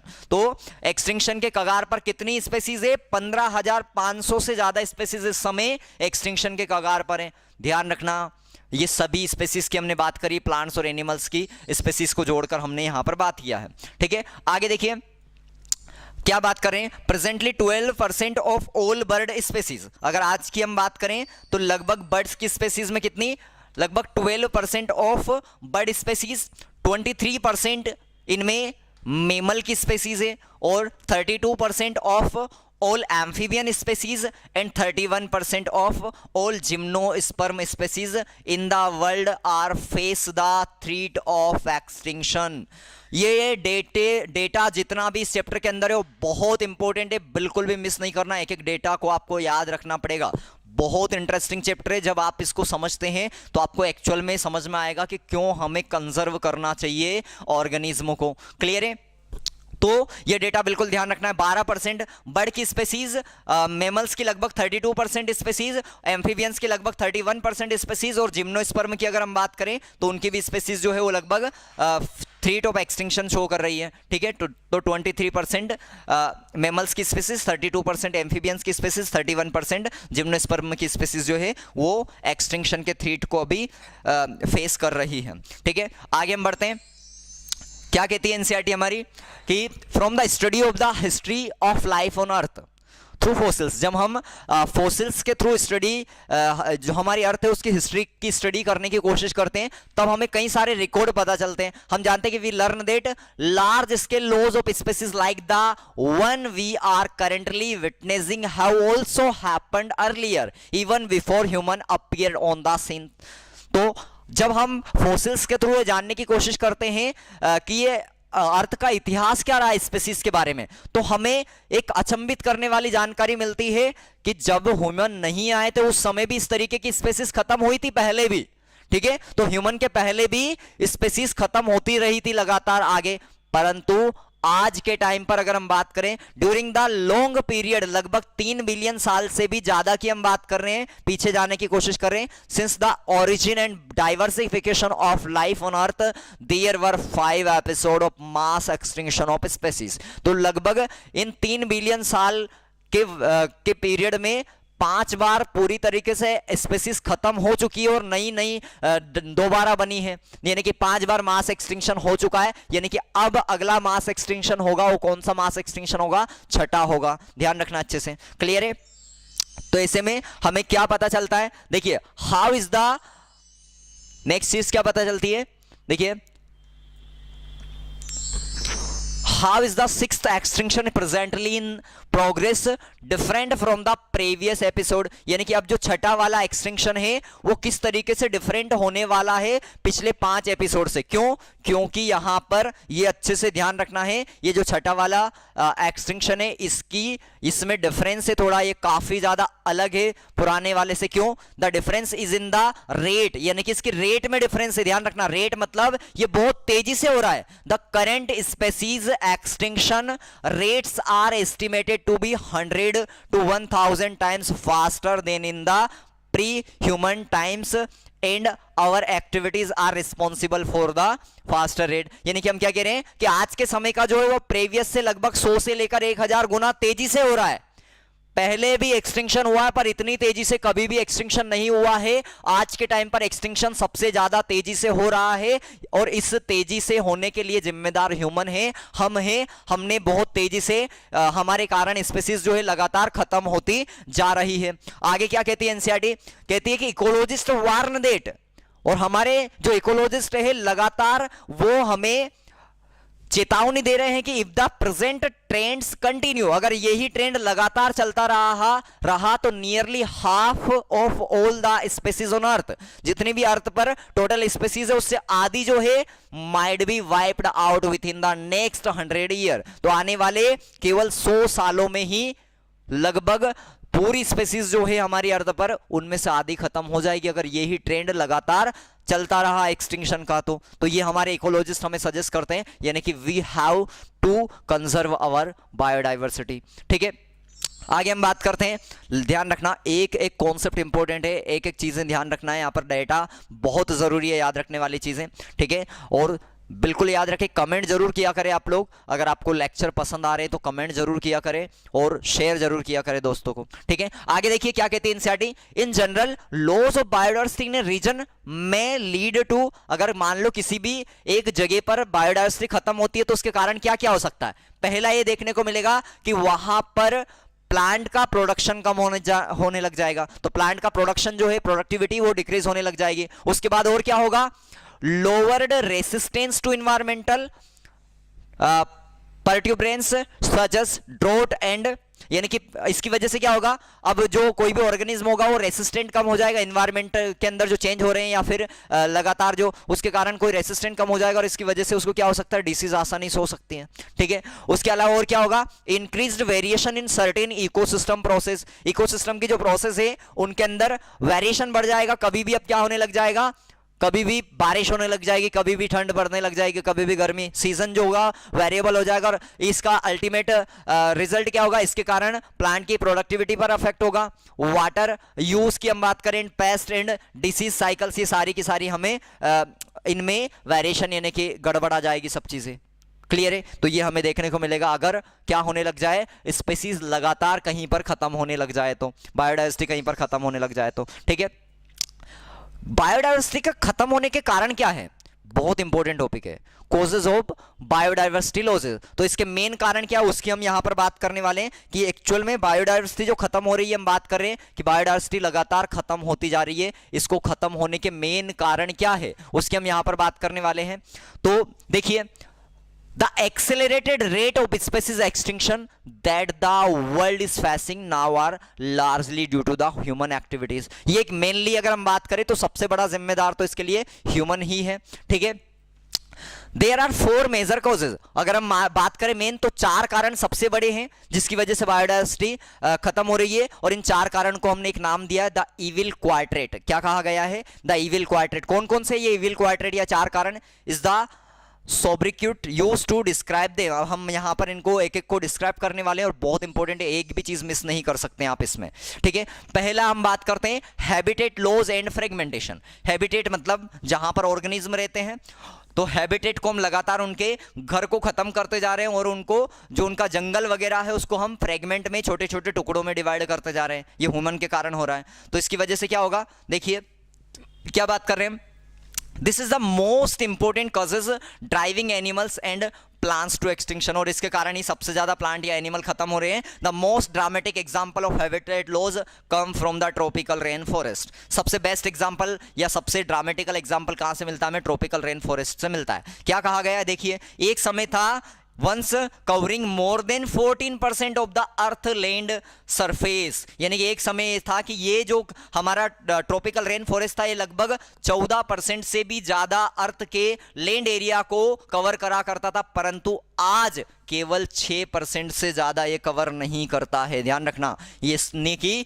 इसके बहुत ज्यादा परसेंट, इसको आधे से भी ज्यादा लगभग आज काट दिया गया है। ठीक है, इस जंगल को। आगे देखिए, they are the being destroyed fast, इतनी तेजी से खत्म होता जा रहा है, बहुत ज्यादा तेजी से इसकी जो खत्म होने की रेट है। आप देख सकते हैं कि by the time you finish reading this chapter, जब आप इस चैप्टर को पढ़कर निपट जाओगे तब तक, यानी कि जब तक इस चैप्टर को पढ़कर आप खत्म करोगे तब तक 1000 more hectare of rain forest would have been lost, यानी कि लगभग 1000 हेक्टेयर और ये रेन फॉरेस्ट खत्म हो चुका होगा। सोचिए इतना तेजी से इसको काटा जा रहा है। The Amazon rain forest it is so huge that, यानी इतना विशाल है, इतना बड़ा है कि इसको हम एक समय क्या कहते थे, प्लानेट का लंग्स कहते थे, आज भी हालांकि कहते हैं, पर पहले और ज्यादा बड़ा हुआ करता था। Harbouring probably millions of species is being cut and cleared for cultivating soybeans और for conversion to grassland for raising beef cattles, यानी कि इसको क्यों काटा गया है, एक तो सोयाबीन की कल्टीवेशन करने के लिए काटा गया, लगातार लगभग मिलियन स्पेसीज को खत्म कर दिया गया यहां पर, और इसको ग्रासलैंड में कवर कर दिया गया फॉर रेजिंग बीफ कैटल, तो कैटल्स बीफ कैटल्स को यहां पर रेस करने के लिए क्या कर दिया गया, इसको खत्म कर दिया गया। ठीक है, ध्यान रखना अच्छे से। Beside total loss, the degradation of many habitat by pollution also threatens the survival of many species। तो इसके अलावा पोल्यूशन भी एक बहुत बड़ा कारण है जिसके कारण स्पेसीज खत्म होती जा रही है। ठीक है, तो ये हमने पहला चीज देखी है। When large habitat are broken off into small fragment, जब बड़े बड़े उनके हैबिटेट को छोटे छोटे फ्रेगमेंट के अंदर तोड़ दिया जाता है, due to various human activities, हमारे कारण हम मकान बना देते हैं, सड़कें बना देते हैं बीच में इनके कारण, तो इसकी वजह से क्या हो जाती है, mammals and birds requiring large territories, उनको बहुत बड़े एरियाज की जरूरत पड़ती है, and certain animals with migratory habitats are badly affected, जो कुछ माइग्रेशन करते हैं उनको भी बहुत तेजी से इसका नुकसान होता है, और इसके कारण लीडिंग टू पॉपुलेशन डिक्लाइंस, और ऐसे में उनकी पॉपुलेशन लगातार कम होती जाती है। क्लियर है, बहुत इंपॉर्टेंट चीजें ध्यान रखना, एक एक चीज को आपको सोल की तरह यहां पर लेना पड़ेगा, बायोलॉजी का सोल वह इस चैप्टर के अंदर। ठीक है, ओवर एक्सप्लोइटेशन का मतलब क्या होता है, जब हम बहुत तेजी से किसी भी स्पीसीज को खत्म करने लग जाते हैं किसी लालच के कारण, पैसे कमाने के चक्कर में, तब हम क्या कहते हैं, इसको ओवर एक्सप्लोइटेशन कहा जाता है। तो देखिए, human have always dependent on nature for food and shelter, हमेशा हम प्रकृति पर निर्भर हुए हैं भोजन के लिए या रहने के लिए, but when need turns into greed, परंतु जब हमारी जरूरत जो है, आवश्यकता जो है, वो लालच में बदल जाती है, it leads to over exploitation of natural resources, तब हम क्या करते हैं, नेचुरल रिसोर्सेज का ओवर एक्सप्लोइटेशन करने लग जाते हैं, उसको हम ये कह सकते हैं उसका फायदा उठाने लग जाते हैं, और उसके कारण हमें कई सारे नुकसान भी झेलने पड़ते हैं। क्यों, देखिए आगे, हमने लगभग many species extinction in the last 500 year, जैसे कि स्टेलर सीड काउ जो है वो, और पैसेंजर पिजन जिसकी हम बात करें, तो स्टेलर सी काउ और पैसेंजर पिजन जो है were due to over exploitation by human, ये दोनों स्पीसीज ओवर एक्सप्लोइटेशन के कारण ही, ह्यूमन के कारण खत्म हुई है। ठीक है, प्रेजेंटली मेनी मेराइन फिशेज, हम लगातार मेराइन फिशेस को खत्म करते हैं, और इसके कारण population around the world are over harvested, लगातार ये खत्म होती जा रही है, endangering the continued existence of some commercially all important species, और ऐसे में जो भी कॉमर्शियली इंपॉर्टेंट है, हमारे पैसे के लिए जो फायदेमंद स्पीसीज है, उनको हम खत्म कर देते हैं, उन जंगलों को हम काट देते हैं, वहां पर जमीन बना देते हैं, वहां पर खेती करने लग जाते हैं, और इसके कारण कई सारी स्पीसीज लगातार खत्म होती जाती है। ठीक है, तो हमें स्पीसीज को बचाना है, खत्म नहीं करना है। इसके बाद में और क्या कारण है, तीसरा इंपॉर्टेंट कारण है एलियन स्पीसीज इन्वेजन। एलियन मतलब कोई बाहर से लाई गई स्पीसीज, तो जब किसी बाहर से लाई गई स्पीसीज को हम हमारे इंडिया के अंदर इंट्रोड्यूस कर देते हैं, हमारी कंट्रीज में इंट्रोड्यूस कर देते हैं, तो उसके कारण, क्योंकि वहां पर कोई इसका नेचुरल प्रेडेटर नहीं होता है, और नेचुरल प्रेडेटर ना होने के कारण वो स्पीसीज यहां पर तबाही मचा देती है। ठीक है, यहां पर वो फिर रुक नहीं पाती है, क्योंकि उसका कोई कंपटीशन या फिर कहते हैं कोई नेचुरल प्रेडेटर उसका नहीं है, तो इसके कारण वो बहुत तेजी से ग्रो करने लग जाती है। तो इसके कई सारे एग्जांपल है, जो पहले किया गया है उसकी हम बात कर रहे हैं। पहले क्या किया गया था, when alien species are introduced unintentionally, किसी बिना इंटेंशन के या फिर डिलिबरेटली किसी भी कारण से हम मजे मजे में ले आते हैं, हमें अच्छा लगा, फॉर व्हाट एवर पर्पस, किसी भी पर्पस के लिए हम इनको ले आते हैं, सम ऑफ देम टर्न इन्वेसिव, बहुत ज्यादा वो खतरनाक हो सकती है, एंड कॉज डिक्लाइनिंग और एक्सटिंक्शन ऑफ इंडोजीनियस स्पीसीज। तो हमारी स्वदेशी जातियां जो होती है, हमारी इंडोजीनियस स्पीसीज जो होती है, उनका एक्सटिंक्शन इनके कारण हो जाता है।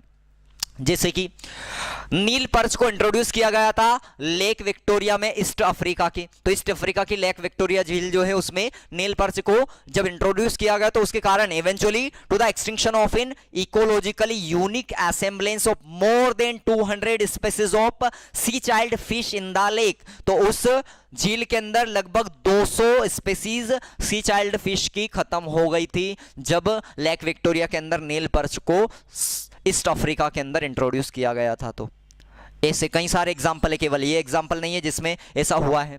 अगर हम बात करें तो देखिए यहां पर अगला क्या है, ये आप देख सकते हैं यहां पर क्या क्या हुआ है। और you must be familiar with the environmental damage caused and threat posed to our native species by invasive weed species like carrot grass। India के अंदर आपको पता है कि इंडिया के अंदर भी ऐसा कई हुआ है, जब जैसे कैरेट ग्रास जो है गेहूं के साथ एक बार आ गई थी, ठीक है, जब गेहूं को इंपोर्ट किया गया था इंडिया के अंदर तब। तो देखिए you must be familiar with the environment damage caused and threat post to our native species by invasive weed. Invasive weed जैसे कि कैरेट ग्रास है जिसको पार्थेनियम कहा जाता है, लेंटेना है, और वाटर हाइसिंथ है जिसे यूकोर्निया कहा जाता है। तो इनके कारण इंडिया में बहुत बड़ा नुकसान हुआ। ये हमारे इंडिया के लिए एलियन स्पीसीज है, ध्यान रखना। तो आपसे डायरेक्टली पूछा जाता है एलियन स्पीसीज कौन सी है, ये तीनों ही एलियन स्पीसीज हैं इंडिया के लिए, ठीक है, क्लियर है। आगे ध्यान रखना है क्या है, the recent illegal introduction of the African catfish. अगर हम बात करें अफ्रीका की जो कैटफिश है जिसका नाम है क्लेरियस, जब उसको इंट्रोड्यूस किया गया क्लेरियस गैरीपाइनस को फॉर एक्वाकल्चर, एक्वाकल्चर के लिए पर्पस के लिए, तो ऐसे में posing threat to the indigenous catfish in our rivers. तो इसके कारण क्या हुआ, हमारी नदियों की कई सारी कैटफिशेस जो थी वो खत्म होती गई। तो ये भी अच्छे से ध्यान रखना है, ये सारे एग्जाम्पल बहुत इंपॉर्टेंट है, क्लियर है। आगे हम लास्ट वाले की बात करते हैं, को एक्सटिंक्शन। को का मतलब होता है साथ में, यानी कि कोई स्पीसीज, कई सारी स्पीसीज जो होती है ओब्लिगेट होती है एक साथ, बिल्कुल एक के बिना एक नहीं रह सकती है। तो इस तरीके की स्पीसीज में मान लो एक खत्म होगी तो सिंपल सी बात है उसके साथ में दूसरी भी खत्म हो जाती है, इसको कहा जाता है को एक्सटिंक्शन, क्लियर है। तो देखिए when a species becomes extinct, यानी कि कोई सी एक स्पीसीज अगर खत्म होती है तो उसके कारण the plant and animal species associated with it in obligatory way also become extinct. तो उसके साथ में जो ऑब्लिगेटरी मैनर में जुड़ी हुई थी वो भी खत्म हो जाती है, ठीक है। यानी कि एक स्पीसीज के खत्म होने के कारण साथ में उसके पर डिपेंड स्पीसीज जो है वो भी खत्म हो जाती है, इसको ही कहा जाता है को एक्सटिंक्शन, ठीक है। आगे देखिए when a host fish species becomes extinct, मान लो कोई होस्ट स्पीसीज है और उसके ऊपर पैरासाइट पाया जाता है, कई सारी पैरासाइट जो है फिशेस के ऊपर पाए जाते हैं। जैसे आपने देखा होगा साइक्लोस्टोमा जो है वो एक फिशेस की तरह होती है पर वो दूसरी फिशेस के ऊपर पैरासाइटिक होती है, ठीक है। तो when a host fish species becomes extinct its a unique assemblage of parasite also need the same fate. तो ऐसे में वो पैरासाइट बी का भी वही हश्र होगा जो उस फिश का हुआ, यानी कि वो भी खत्म हो जाएगा। पैरासाइट भी किस पर डिपेंड होगा, होस्ट ही खत्म हो गया है भाई। तो आगे देखिए another example is the case of coevolved plant pollinator mutualism. अगला एग्जांपल है म्यूचुअलिज्म का। म्यूचुअलिज्म का मतलब क्या होता है, जिसमें दोनों का फायदा होता है, दोनों स्पीसीज का फायदा होता है, उसे म्यूचुअलिज्म कहा जाता है या सिम्बायोसिस कहा जाता है। तो यहां पर हम पोलिनेटर का भी एग्जांपल ले लेते हैं। जैसे कि आपको पता है फिग और वास्प का एग्जांपल है। फिग जो ट्री होता है, अंजीर का जो ट्री होता है, उस पर वास्प जो होता है वो क्या होता है, पोलिनेटर होता है। तो मान लो अगर ये स्पीसीज स्पेसिफिक होता है इस तरीके का, यानी कि एक पर्टिकुलर तरीके की वास्प की स्पीसीज ही फिग का पोलिनेशन कर सकती है, दूसरा वास्प हम ले ले तो वो नहीं पोलिनेट कर पाएगा। तो ऐसे स्पीसीज स्पेसिफिक कुछ होते हैं। तो ऐसे में मान लो वो खत्म हो जाएगा तो सिंपल सी बात है उस प्लांट का पोलिनेशन ही नहीं हो पाएगा, और पोलिनेशन नहीं हो पाएगा तो ऐसे में प्लांट भी थोड़े दिन में खत्म हो जाएगा, ठीक है। तो यहां पर हम क्या बात करें, another example is the case of coevolved plant pollinator mutualism where extinction of one invariably leads to the extinction of the other. तो एक के कारण दूसरा का भी एक्सटिंक्शन हो जाएगा, ध्यान रखना अच्छे से। अगली हम बात कर रहे हैं बायोडाइवर्सिटी का कंजर्वेशन कैसे किया जाए। क्या बायोडाइवर्सिटी का कंजर्व कर सकते हैं हम? हम लगातार बात कर रहे हैं कि ये स्पीसीज खत्म होती जा रही है, कि इनको बचा सकते हैं हम? अगर बचा सकते हैं तो सबसे बेस्ट चीज़ है, हमें बचाना चाहिए। और इन स्पीसीज जो है लगातार बचा कर हमें क्या करना चाहिए, हमारे अर्थ की जो बायोलॉजिकल वेल्थ है उसको प्रोटेक्ट करना चाहिए।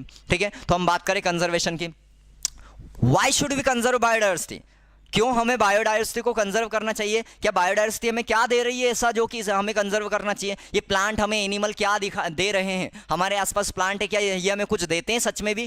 क्यों हमें कंजर्व करना चाहिए? हम वही बात करने वाले, क्यों हमें कंजर्व करना चाहिए, क्या क्या वो कारण है। ठीक है, तो देखिए, there are many reason, some obvious and other not so obvious but all equally important. कुछ है जो हमें ऑब्वियसली दिखाई देते हैं, कुछ है जो हमें समझ नहीं आते हैं, पर एक्चुअल में ये कि सारे ही इंपॉर्टेंट है और हमें बायोलॉजी को हमेशा कंजर्व करना चाहिए, बायोलॉजिकल वेल्थ को, बायोडाइवर्सिटी को।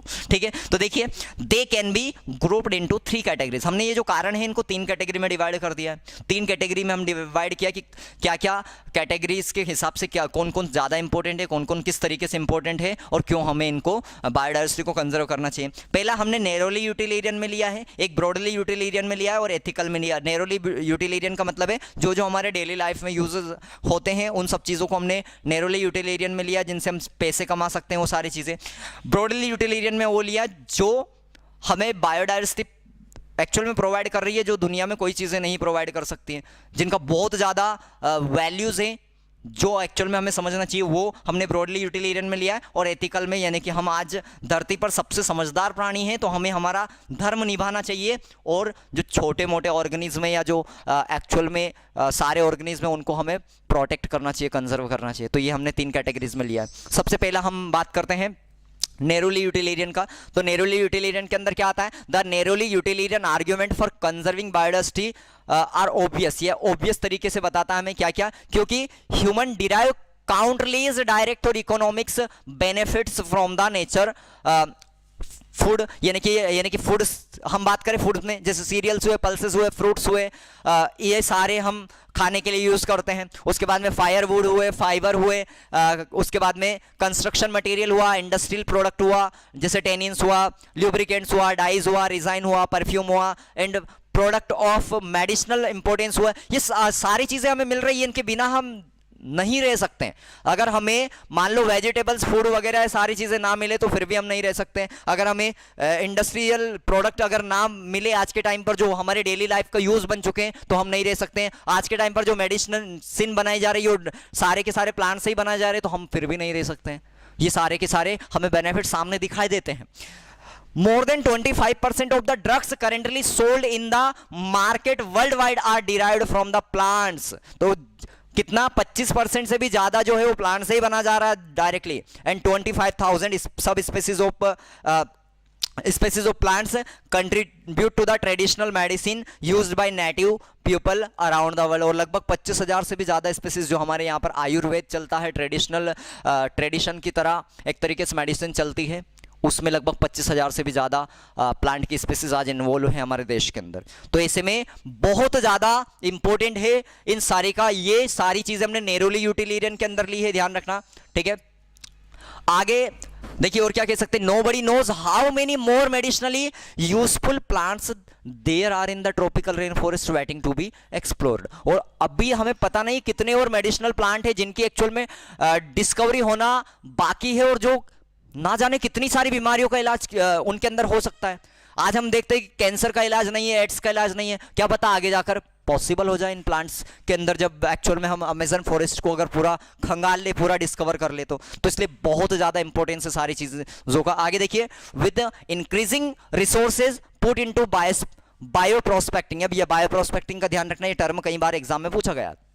बायो प्रोस्पेक्टिंग का मतलब होता है जब हम इन प्लांट्स वगैरह को इनको मॉलिकुलर बेसिस पर, यानी कि जेनेटिक्स की हेल्प से जब इनको क्या किया जाता है, इनका मॉडिफाई किया जाता है और उनके बेसिस पर पैसे कमाने के लिए इनका यूज़ किया जाता है, जैसे हम बायोटेक्नोलॉजी के अंदर करते हैं, तो उसको क्या कहा जाता है? बायो प्रोस्पेक्टिंग कहा जाता है। तो क्या है? Exploring molecular genetics and species level diversity for product of economic importance. तो इकोनॉमिक इंपॉर्टेंस के लिए हम क्या करते हैं? इनके जीन्स के अंदर कुछ चेंजेस करते हैं और उसकी वजह से इनसे कई तरीके का बेनिफिट उठाते हैं, उसको कहा जाता है बायो प्रोस्पेक्टिंग। ठीक है, आगे देखिए, nation endowed with rich biodiversity can expect to reap enormous benefit. हम क्या कह सकते हैं, ऐसा देश, ऐसी कंट्री जिसमें बायोडाइवर्सिटी ज्यादा है, सिंपल सी बात है कि वो ज्यादा आगे जाएगा, उसकी इकोनॉमिक वेल्थ ज्यादा होगी, वो ज्यादा डेवलप कंट्रीज होगा, क्योंकि वो कई सारे फायदे यहां से उठा सकता है। क्लियर है? आगे हम बात करते हैं ब्रॉडली यूटिलिटेरियन। हमने नैरोली यूटिलिटेरियन की बात करी। ब्रॉडली यूटिलिटेरियन में वो सारे रोल है जिनको हम एक्चुअल में इनकी वैल्यू को हम मेजर ही नहीं कर सकते, ठीक है, अनमेजरेबल वैल्यू है इनकी। The broadly utilitarian argument says that biodiversity play a major role in many ecosystem services, यानी कि कई सारी इकोसिस्टम सर्विसेज हमें यहाँ से मिलती है दैट नेचर प्रोवाइड, जो हमें नेचर देती है। जैसे कि dwindling Amazon forest estimated to produce through photosynthesis 20% of the total oxygen in the earth atmosphere. तो आज के अर्थ के एटमॉस्फेयर में जितनी भी ऑक्सीजन है उसके 25 यानी कि लगभग कितनी 20% ऑक्सीजन जो है वो हमें किससे मिल रही है, केवल अमेजन फॉरेस्ट से ही मिल रही है, ध्यान रखना। Can we put in ecosystem value on this service by nature? क्या हम इस पर कोई इकोसिस्टम सर्विस, या फिर हम ये कह सकते हैं कि इतना कितना पैसा होगा, क्या हम पैसा दे सकते हैं नेचर को इसके बदले की? कभी भी आप भर ही नहीं पाओगे, इतना पैसा यहां पर जाएगा तो इसकी आप पूर्ति ही नहीं कर पाओगे। आगे देखिए, you can get some idea by finding out how much your neighbourhood hospital spend on a cylinder of oxygen. आप इससे एक आइडिया लगा सकते हो कि आपके आसपास जो हॉस्पिटल हैं, अगर उसमें कोई जाता है, कभी किसी को ऑक्सीजन के सिलेंडर की आवश्यकता पड़ती है, तो कितना पैसा वो लेता है।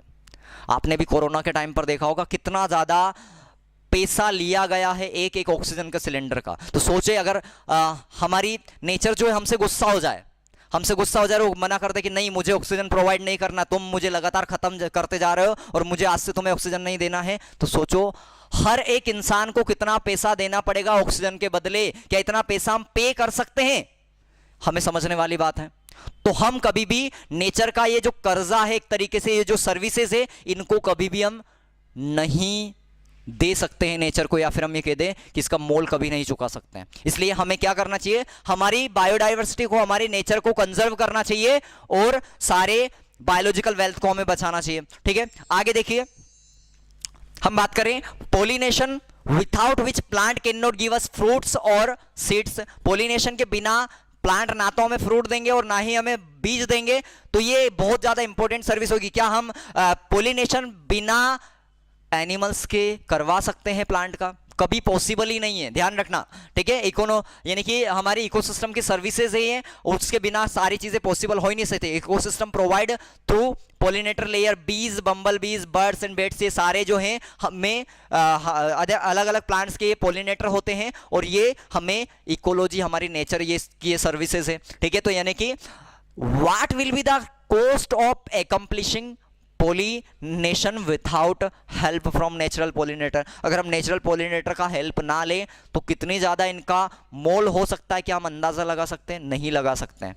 ध्यान रखना, हम कभी चुका ही नहीं पाएंगे इतना जो कर्जा है या फिर इतना जो मोल है, वो कभी चुका ही नहीं पाएंगे, ठीक है। There are the other intangible benefits that we derive from the nature, the aesthetic pleasure, यानी कि इसके अलावा भी कई सारी और चीजें जो हमें मिलती है। एस्थेटिक प्लेजर जैसे कि जब आप घूम रहे हैं बढ़िया, बाहर सुबह सुबह घूमने गए, आपको आसपास लग रहा है वाव क्या मौसम है, कि ये आप जब इस इतना बढ़िया वाव सुनने के लिए आप कितना पैसा खर्च करेंगे? सोचिए, आपको आसपास दिख रहे कितने रंग बिरंगे फ्लावर हैं, कितने बढ़िया बढ़िया जो है फ्रूट्स है, इस तरीके की कितनी बढ़िया नदियां हैं, ये सारी चीजें हम बात कर रहे हैं। क्या ये प्लेजर जो हमें एक्चुअल में मिलता है, क्या ये हमें कहीं से पैसे के थ्रू मिल सकता है? अगर पैसे के थ्रू मिल भी जाएगा तो कितना पैसा आपको खर्च करना पड़ेगा, सोचिए। तो aesthetic pleasure of walking through thick woods, watching spring of flowers, full bloom और walking up to a bulbul song, ये जो बुलबुल सुबह सुबह गाना गाती है, ये जो प्लेजर है हम कहीं से नहीं ढूंढ सकते। ध्यान रखना, ये नेचर ने हमें प्रोवाइड किया है और अगर हम ढूंढने की कोशिश करेंगे तो उसका मोल इतना होगा कि कभी हम ह्यूमन जो है चुका ही नहीं पाएंगे, ठीक है। तो इसलिए हमें बायोडाइवर्सिटी को कंजर्व करना चाहिए, ठीक है। आगे देखिए, can we put a price tag on such thing? क्या इन पर हम कभी प्राइस टैग लगा सकते हैं? नहीं लगा सकते हैं। आगे देखिए, तो ये हमने ब्रॉडली यूटिलिटेरियन की चीजें बात करी, अब हम एथिक्स की बात कर लेते हैं, क्योंकि हम सबसे ज्यादा समझदार प्राणी हैं इस धरती के, तो ऐसे में हमारा कुछ फर्ज बनता है। The ethical argument for conserving biodiversity relate to what we owe to millions of plant, animal and microbes species with whom we share this planet. क्या हम हमारे आसपास रहने वाले जो पड़ोसी होते हैं कभी उसका बुरा चाहते हैं, कभी देख पाते हैं? अगर वो मान लो उसको किसी भी ज़रूरत है तो उसकी पूरी नहीं करते हैं, या हम चाहते हैं कि वो तो चला जाए, खत्म हो जाए? ऐसा ही हमारे साथ ये सारे ऑर्गेनिज्म हमारे साथ रहते हैं, इस प्लैनेट को शेयर करते हैं हमारे साथ में। तो हमारी क्या रिस्पॉन्सिबिलिटी बनती है कि उनके साथ हम भी अच्छे तरीके से रहें। फिलोसॉफिकली या spiritually we need to realise that every species has an intrinsic value. हर एक का कि स्पेसीज की एक इंट्रिंसिक वैल्यू है, हर एक इंपॉर्टेंट है, even if it may not be of current और any economics value to us. चाहे हमारे लिए पैसे के हिसाब से जरूरी हो या ना हो, पर फिर भी यहां पर हमारे साथ तो रहती है, उसकी वैल्यू जरूर है, ध्यान रखना। इसलिए we have a moral duty, हमारी एक जिम्मेदारी बनती है कि to care for their well being and pass on our biological legacy in good order to future generation. यानी कि हमें लेगेसी छोड़नी चाहिए एक तरीके से, और हमारी फ्यूचर जनरेशन को भी ये समझाना चाहिए कि हमें हमारे आसपास के प्लांट को, एनिमल को नुकसान नहीं पहुंचाना चाहिए, हमें बचाना है, प्लांटेशन करना है, ना कि डिफोरेस्टेशन करना है। क्लियर है? हमें समझाना है कि हमारे लिए ये एनिमल्स जो छोटे छोटे हैं बहुत ज़्यादा ज़रूरी है। किसी भी एनिमल्स को हमें मारना नहीं है, कोई कुत्ता हो या कोई दूसरा जानवर हो, ठीक है? तो ये हमें समझने की ज़रूरत है। आगे हम बढ़ते हैं, ठीक है? तो आपने ये सारी चीज़ें देखी कि हमें क्यों बायोडाइवर्सिटी को कंजर्व करना चाहिए। हम ये बात करने वाले अब कि बायोडाइवर्सिटी को कंजर्व किया कैसे जा सकता है। ये लास्ट टॉपिक है इस चैप्टर का, ठीक है? आई होप कि आपको बहुत इंटरेस्टिंग लग रहा होगा ये, क्योंकि ये चैप्टर बहुत ज़रूरी है। ध्यान रखना, हम एक एनसीईआरटी की लाइन को ही अच्छे से समझने की कोशिश कर रहे हैं। उसमें एक्चुअल में इमोशंस लिखा हुआ है, एक्चुअल में चैप्टर में सोल लिखा हुआ, कैसे हम अपने आप को समझे, कैसे हमें बचाना चाहिए, ये सारी चीज़ें इसके अंदर है इस चैप्टर में। आगे देखिए, how do we conserve biodiversity. हम बायोडाइवर्सिटी को कैसे कंजर्व कर सकते हैं? दो तरीके हैं बायोडाइवर्सिटी को कंजर्व करने के। एक तो ये तरीका है कि हम सारे जो भी हम एनिमल्स या प्लांट को कंजर्व करना चाहते हैं, उनके आसपास वहीं पर जहाँ पर जंगल में वो रहते हैं उन जंगलों को ही हम कंजर्व कर दें डायरेक्टली। या फिर एक दूसरा तरीका ये है कि मान लो कोई किसी पर्टिकुलर एनिमल्स या प्लांट्स की स्पीसीज बहुत तेज़ी से ख़त्म होती जा रही है, तो उसको हम क्या कर दें, उसको हम एक अलग जगह पर शिफ्ट करके और वहाँ पर कंजर्व कर लें। तो अगर पूरे जंगल को हम कंजर्व करने की कोशिश करते हैं तो उसे क्या कहा जाता है, इन सिटू कंजर्वेशन कहा जाता है। और अगर हम एक बाहर जाकर कहीं पर एक उस तरीके का हैबिटेट बनाते हैं और वहाँ पर उनको रखते हैं तो उसे एक्स सिटू कंजर्वेशन कहा जाता है। क्लियर है? तो हम इन सिटू और एक्स सिटू के अंदर यहाँ पर बात करने वाले हैं। तो देखिए क्या है, When we conserve and protect the whole ecosystem, जब हम पूरे इकोसिस्टम को ही कंजर्व कर देते हैं, it's biodiversity at all level is protect. तो ऐसे में सभी जगह पर वहाँ की बायोडाइवर्सिटी जो है सभी लेवल पर वो प्रोटेक्ट हो जाती है। We save the entire forest to save the tiger. जैसे कि हमें साथ एक टाइगर को प्रोटेक्ट करने के लिए हम वहाँ का आसपास का सारा जंगल भी प्रोटेक्ट कर देते हैं, ठीक है? इस तरीके के अप्रोच को इन सिटू कंजर्वेशन कहा जाता है, ऑन साइट या इन सिटू कंजर्वेशन कहते हैं, यानी कि उसी स्थान पर उसको कंजर्व कर देना। तो ये सारी चीजें कि हमने पूरा प्रोटेक्ट कर दिया है। दूसरा तरीका क्या है हमारे पास में? दूसरा तरीका ये कि however when there are situation where an animal or plants endangered or threatened, यानी कि ऐसी कंडीशन हमारे पास में आती है कि किसी एनिमल को या किसी प्लांट को बहुत ज़्यादा ही खतरा है, वो बहुत ही organism facing a very high risk of extinction, यानी कि कभी भी वो खत्म हो सकता है नियर फ्यूचर में, वो बहुत ज़्यादा एक्सटिंक्शन के इस डर को, हाई रिस्क को फेस कर रहा है। तो ऐसे में हमें क्या ज़रूरत है, एंड नीड्स अर्जेंट मीजर। तो हमें उसको अर्जेंटली ज़रूरत है कि उसको सेव करना चाहिए, उसे कंजर्व करना चाहिए। तो ऐसे कंडीशन में हम क्या करते हैं, एक सिटू कंजर्वेशन को देते हैं, यानी कि जहां हम बाहर जाकर कोई इस तरीके का एरिया बना देते हैं जहां पर उसको कंजर्व किया जाता है। तो इन दोनों के थ्रू हम कंजर्व करते हैं, एक एक को हम एनसीईआरटी के थ्रू समझने की कोशिश करते हैं। मैं आपको इंपॉर्टेंट ट्रिक्स भी बताने वाला हूं जिसके थ्रू आप इनको आसानी से याद रख सकते हैं यहाँ पर, ठीक है? तो देखिए यहाँ पर क्या बात करें, इन सिटू कंजर्वेशन की हम पहले बात कर लेते हैं। इन सिटू के अंदर क्या है, faced with the conflict between development and conservation, ठीक है? अब देखिए हर एक कंट्रीज में ये हमेशा होगा, क्योंकि डेवलपमेंट जो है कहीं ना कहीं बायोडाइवर्सिटी पर डिपेंड है। बायोडाइवर्सिटी का आप क्या कर सकते हैं, इसका यूज़ कर करके कई सारे बेनिफिट उठा सकते हैं इकोनॉमिकली, क्योंकि बहुत ज़्यादा इंपॉर्टेंट होती है बायोडाइवर्सिटी। तो इस वजह से हमेशा एक चीज़ हमें एक कॉन्फ्लिक्ट देखने को मिलेगा, कि डेवलपमेंट देखा जाए या कंजर्वेशन देखा जाए, ठीक है? तो अगर आप ज़्यादा कंजर्वेशन करने जाएंगे तो डेवलपमेंट में कहीं ना कहीं ये हम ये कह सकते हैं कि उसका उल्टा है, विपरीत है। तो ऐसे में ये एक नेशन की जिम्मेदारी है कि वो कैसे समझे इसको, दोनों चीज को किस तरीके से वो मेंटेन कर सकती है। ठीक है, many nation find it unrealistic and economically not feasible to conserve all their biological wealth. कई सारे देश ऐसा समझते कि अनरियलिस्टिक है, हमें देश के डेवलपमेंट की तरफ देखना चाहिए, ना कि हमें बायोडाइवर्सिटी के कंजर्वेशन को देखना चाहिए। कुछ कुछ ऐसे देश भी हैं, ठीक है, आज सारे देश, अमेजन रेन फॉरेस्ट जो है उसका सबसे एग्जांपल ले सकते हो। हमें बायोडाइवर्सिटी को एक्चुअल में कंजर्व करना चाहिए था, पर ऐसा हो नहीं रहा है। हमारे यहाँ पर आपने देखा होगा, जैसे बक्सवा फॉरेस्ट है उसको काटने का चल रहा है, तो बक्सवा फॉरेस्ट को काटा जा रहा है। कुछ वहाँ पे माना जा रहा है कि डायमंड वहाँ पर निकलेंगे, कई सारे हीरे निकलेंगे वहाँ पर, ठीक है, तो उसके कारण उसको वहाँ पर ख़त्म करने जा रहे हैं। तो ऐसे कई सारे लोग देखते हैं, पैसे कमाने की तरफ ज़्यादा देखते हैं, बायोडाइवर्सिटी की वेल्थ को नहीं देखते हैं। वहाँ पर लगभग 2 लाख से ज़्यादा ट्रीज़ को काटा जाना है बक्सवा फॉरेस्ट में, मध्य प्रदेश के अंदर। तो सोचिए आप।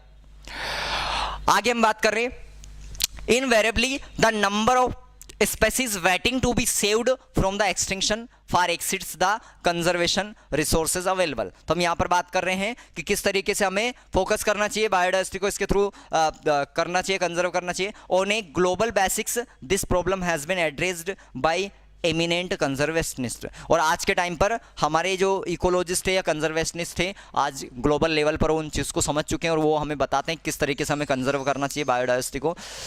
एनसीईआरटी कहती है कि they identified और for maximum protection certain biodiversity hotspot। उन्होंने कुछ हॉट स्पॉट को आइडेंटिफाई किया है जहां जहां पर बहुत ज़्यादा स्पेसीज हैं, वहां की बात कर रहे हैं कि वो ऐसे रीजन है जहां पर बहुत ज़्यादा हाई लेवल की स्पेसीज पाई जाती है, स्पेसीज रिचनेस बहुत ज़्यादा है और हाई डिग्री ऑफ एंडेमिज्म है। एंडेमिज्म का मतलब होता है एक इस प्रकार की स्पेसीज जो केवल पर्टिकुलर जगह पर पाई जाती है, दूसरी जगह पर नहीं पाई जाती, उसको कहा जाता है एंडेमिज्म। ऐसी स्पेसीज को एंडेमिक स्पेसीज कहा जाता है, ठीक है। तो वहां पर बहुत ज़्यादा एंडेमिज्म है। एंडेमिज्म मतलब कि एक ऐसी species confined to that region and not found anywhere else, जो दूसरी जगह पर और नहीं पाई जाती है। ये छोटे छोटे टर्म हैं जो आपको ध्यान रखने की जरूरत है, ठीक है। आगे देखिए, शुरुआत में 25 बायोडाइवर्सिटी हॉटस्पॉट को आइडेंटिफाई किया गया था, परंतु धीरे धीरे और ज्यादा 9 और ऐड कर दिए गए हैं और ऐसे में इनकी संख्या जो है आज 34 हो चुकी है। Total number of biodiversity hotspot जो है वर्ल्ड में आज के टाइम पर 34 है। अच्छे से ध्यान रखना, क्लियर है। तो इतने बायोडाइवर्सिटी हॉटस्पॉट जो है आज के टाइम पर हो चुके हैं। आगे हम बात करते हैं, this hotspot are also region of accelerated habitat loss. और यहां पर भी बहुत तेजी से हैबिटेट का लॉस होता जा रहा है। ऐसा नहीं है कि इन हॉटस्पॉट में बिल्कुल सब कुछ सही चल रहा है, तो यहाँ पे भी लगातार खत्म होती जा रही है। हमारे अगर इंडिया की बात करें तो यहाँ पर 3 बायोडाइवर्सिटी के हॉटस्पॉट है। एक तो वेस्टर्न घाट और श्रीलंका है, एक इंडो बर्मा है और एक हिमालय है। ये 3 इंडिया के अंदर हॉटस्पॉट है। Cover our countries exceptionally high biodiversity region, ये हमारे इंडिया के मैक्सिमम बायोडाइवर्सिटी रीजन को कवर करते हैं। Also all the biodiversity hotspot, यानी कि टोटल 34 बायोडाइवर्सिटी हॉटस्पॉट की बात करें तो ये केवल 2% ही हमारे अर्थ के लैंड एरिया को कवर करते हैं। परंतु अगर यहां पर नंबर ऑफ स्पेसीज की बात करें तो ये लगभग extremely high and strict protection of this hotspot could reduce the ongoing masses extinction by almost 30%। यानी कि अगर हम इसको ही प्रोटेक्ट कर ले सही तरीके से तो लगभग 30% मास के एक्सटिंक्शन को रोका जा सकता है। क्लियर है। आगे देखिए क्या कहती है एनसीईआरटी कि in India ecological unique and biodiversity rich region are legally protected as biosphere reserve. हमारे इंडिया के अंदर अगर हम बात करते हैं तो किन किन चीज़ों में हम इंसिटू कंजर्वेशन देखते हैं। तो बायोस्फीयर रिजर्व जो है वो इंसिटू कंजर्वेशन के अंदर आता है, नेशनल पार्क भी इंसिटू कंजर्वेशन के अंदर आता है, जो वाइल्ड लाइफ सेंचुरी होती है वो भी आती है। इंडिया के अंदर आज के टाइम पर लगभग 14 बायोस्फीयर रिजर्व है और 90 नेशनल पार्क है और 448 वाइल्ड लाइफ सेंचुरी। ध्यान रखना आज कई सारे हो चुके हैं, पर ये आपको डेटा जो है एनसीईआरटी का याद रखना है, क्योंकि एनसीईआरटी लगभग 2006 से चलती आ रही है और वही डेटा इसके अंदर है अभी भी, ठीक है। तो ऐसे में ये डेटा ही आपको याद रखना है, वरना आज बायोस्फीयर रिजर्व भी बढ़ चुके हैं, नेशनल पार्क भी बढ़ चुके हैं, तो वाइल्ड लाइफ सेंचुरीज भी बढ़ चुकी हैं। India has also a history of religious and cultural traditions that एम्फेसिस्ड protection of nature. और भारत में हमेशा ही हमारे धर्म ग्रंथों में, हमेशा हमारे कल्चर के अंदर ये चीज़ें चलती आ रही है कि हमें बायोडाइवर्सिटी को बचाना चाहिए, और वो हमें साफ दिखाई देता है। कुछ कुछ एरियाज ऐसे हैं, जैसे कि इन मैनी कल्चर, कई सारे ऐसे कल्चर है जहाँ पर tracts of forest were set aside and all the trees and wildlife within were vulnerable and given to total protection। कई सारी ऐसी जगह जहां पर जो फॉरेस्ट हैं उनको पूरी तरीके से सम्मान दिया जाता है, वहां पर पूजा की जाती है, और वहां पर पूरे फॉरेस्ट को बिल्कुल भी नहीं काटा जाता है। हम ही देखते हैं हमारी समाज की अगर हम नॉर्मली बात करें तो हर एक समाज के अंदर एक कोई सा ट्रीज ऐसा मान लिया जाता है, एक ट्री जिसको समाज का ट्री माना जाता है, और उस ट्री को कभी भी नहीं काटा जाता है। आपने देखा होगा, नॉर्मली ऐसा मानना जाता है कि हमारी समाज का ट्री है, हम कभी भी इसको नहीं काटेंगे। वो लोग उसमें कभी भी कुल्हाड़ी या किसी भी चीज़ से नहीं काटते हैं, तो ऐसा होता है। तो ऐसा हमारे इंडिया के अंदर जगह जगह पर होता है। वहाँ पर कई कई जगह पर ऐसा होता है कि पूरे जंगल को ही नहीं काटा जाता है, और वहाँ पर पूरे जंगल को प्रोटेक्ट करके रख दिया जाता है। तो ऐसा हमें देखने को मिलता है। आगे देखिए क्या कहती है NCERT, such sacred groves are found in Khasi and Jaintia hills in Meghalaya. एक तो खासी और जैंतिया हिल्स मेघालय के अंदर देखने को मिलता है। अरावली हिल्स ऑफ राजस्थान, तो राजस्थान की अरावली पहाड़ियों में देखने को मिलता है। वेस्टर्न घाट रीजन जो कर्नाटक का है और महाराष्ट्र का, वहां पर देखने को मिलता है। वहीं पर सरगुजा, चंदा और बस्तर एरियाज जो है मध्य प्रदेश का, यहाँ पर भी इस तरीके के एरियाज पाए जाते हैं। इस तरीके के जगह पर जहाँ पर प्लांट का प्रोडक्शन यानी कि प्रोटेक्शन किया जाता है, कंजर्व किया जाता है, इसको कहा जाता है, इस तरीके के कंजर्वेशन को सेक्रेड ग्रोव्स, क्या कहा जाता है, सेक्रेड ग्रोव्स कहा जाता है। ठीक है, तो देखिए आगे क्या है, in Meghalaya the sacred groves are the last refuges for a large number of rare and threatened plants. तो यहाँ पर मान लो मेघालय के अंदर भी यहाँ पर क्या है, सेक्रेड ग्रोव्स जो है वो पाए जाते हैं, और यहाँ पर भी इसको बचाया जाता है। ठीक है, अच्छे से याद रखना है आपको। अगली एनसीईआरटी क्या कहती है, अब हम बात करें इन सिटू कंजर्वेशन। तो इन सिटू कंजर्वेशन में पहले मैं आपको एक ट्रिक बता देता हूँ जिसको आपको याद रखना है। ठीक है, क्या याद रखना है, इन सिटू कंजर्वेशन के अंदर क्या क्या चीज़ें आपको याद रखने वाली है, उन पर फोकस करना पड़ेगा। यहाँ पर एक सिंपल सी एक ट्रिक मैं आपको बताने वाला हूँ जिससे आप सारे के सारे इसमें याद रख सकते हैं कि इन सिटू कंजर्वेशन के अंदर क्या क्या आता है। क्या क्या आता है, आपको एक ट्रिक याद रखना है, होट सुंदर वन। क्या याद रखना है, होट सुंदर वन। तो यहां पर होट से क्या हो जाएगा, होट से हो जाएगा बायोडायवर्सिटी हॉट स्पॉट्स। तो बायोडायवर्सिटी के हॉट स्पॉट जो हैं वो किसके अंदर आते हैं, ठीक है, बायोडायवर्सिटी के हॉट स्पॉट किस में आते हैं, इसमें आते हैं इन सिटू कंजर्वेशन में। उसके बाद में सुंदर से आपको एस से क्या याद रखना है, एस से आप एक तो याद रख सकते हैं सेंचुरीज, वाइल्ड लाइफ सेंचुरीज इसके अंदर आती है, तो वाइल्ड लाइफ सेंचुरीज इसके अंदर आती है। उसके बाद में सेक्रेड ग्रोव्स इसके अंदर आते हैं, सेक्रेड ग्रोव्स इसके अंदर आते हैं। ठीक है, उसके बाद में बी से आपको क्या याद रखना है, बायोस्फीयर रिजर्व याद रखना है, बायोस्फीयर रिजर्व याद रखना है। और एन से बी एन, ये बन का मतलब है बी एन, एन से क्या है, नेशनल पार्क याद रखना है, नेशनल पार्क याद रखना है। तो इस तरीके से आप इस ट्रिक के थ्रू इन सारी चीज़ों को याद रख सकते हैं, होट सुंदर बन। क्लियर है, तो ये सारा इसके थ्रू आप क्या कर सकते हैं, ध्यान रख सकते हैं कि किस तरीके से हमारी इन सिटू कंजर्वेशन के अंदर क्या क्या आता है। ठीक है, आगे हम बढ़ते हैं, हमारा है एक सिटू कंजर्वेशन, आखिरी टॉपिक है इसका। ठीक है,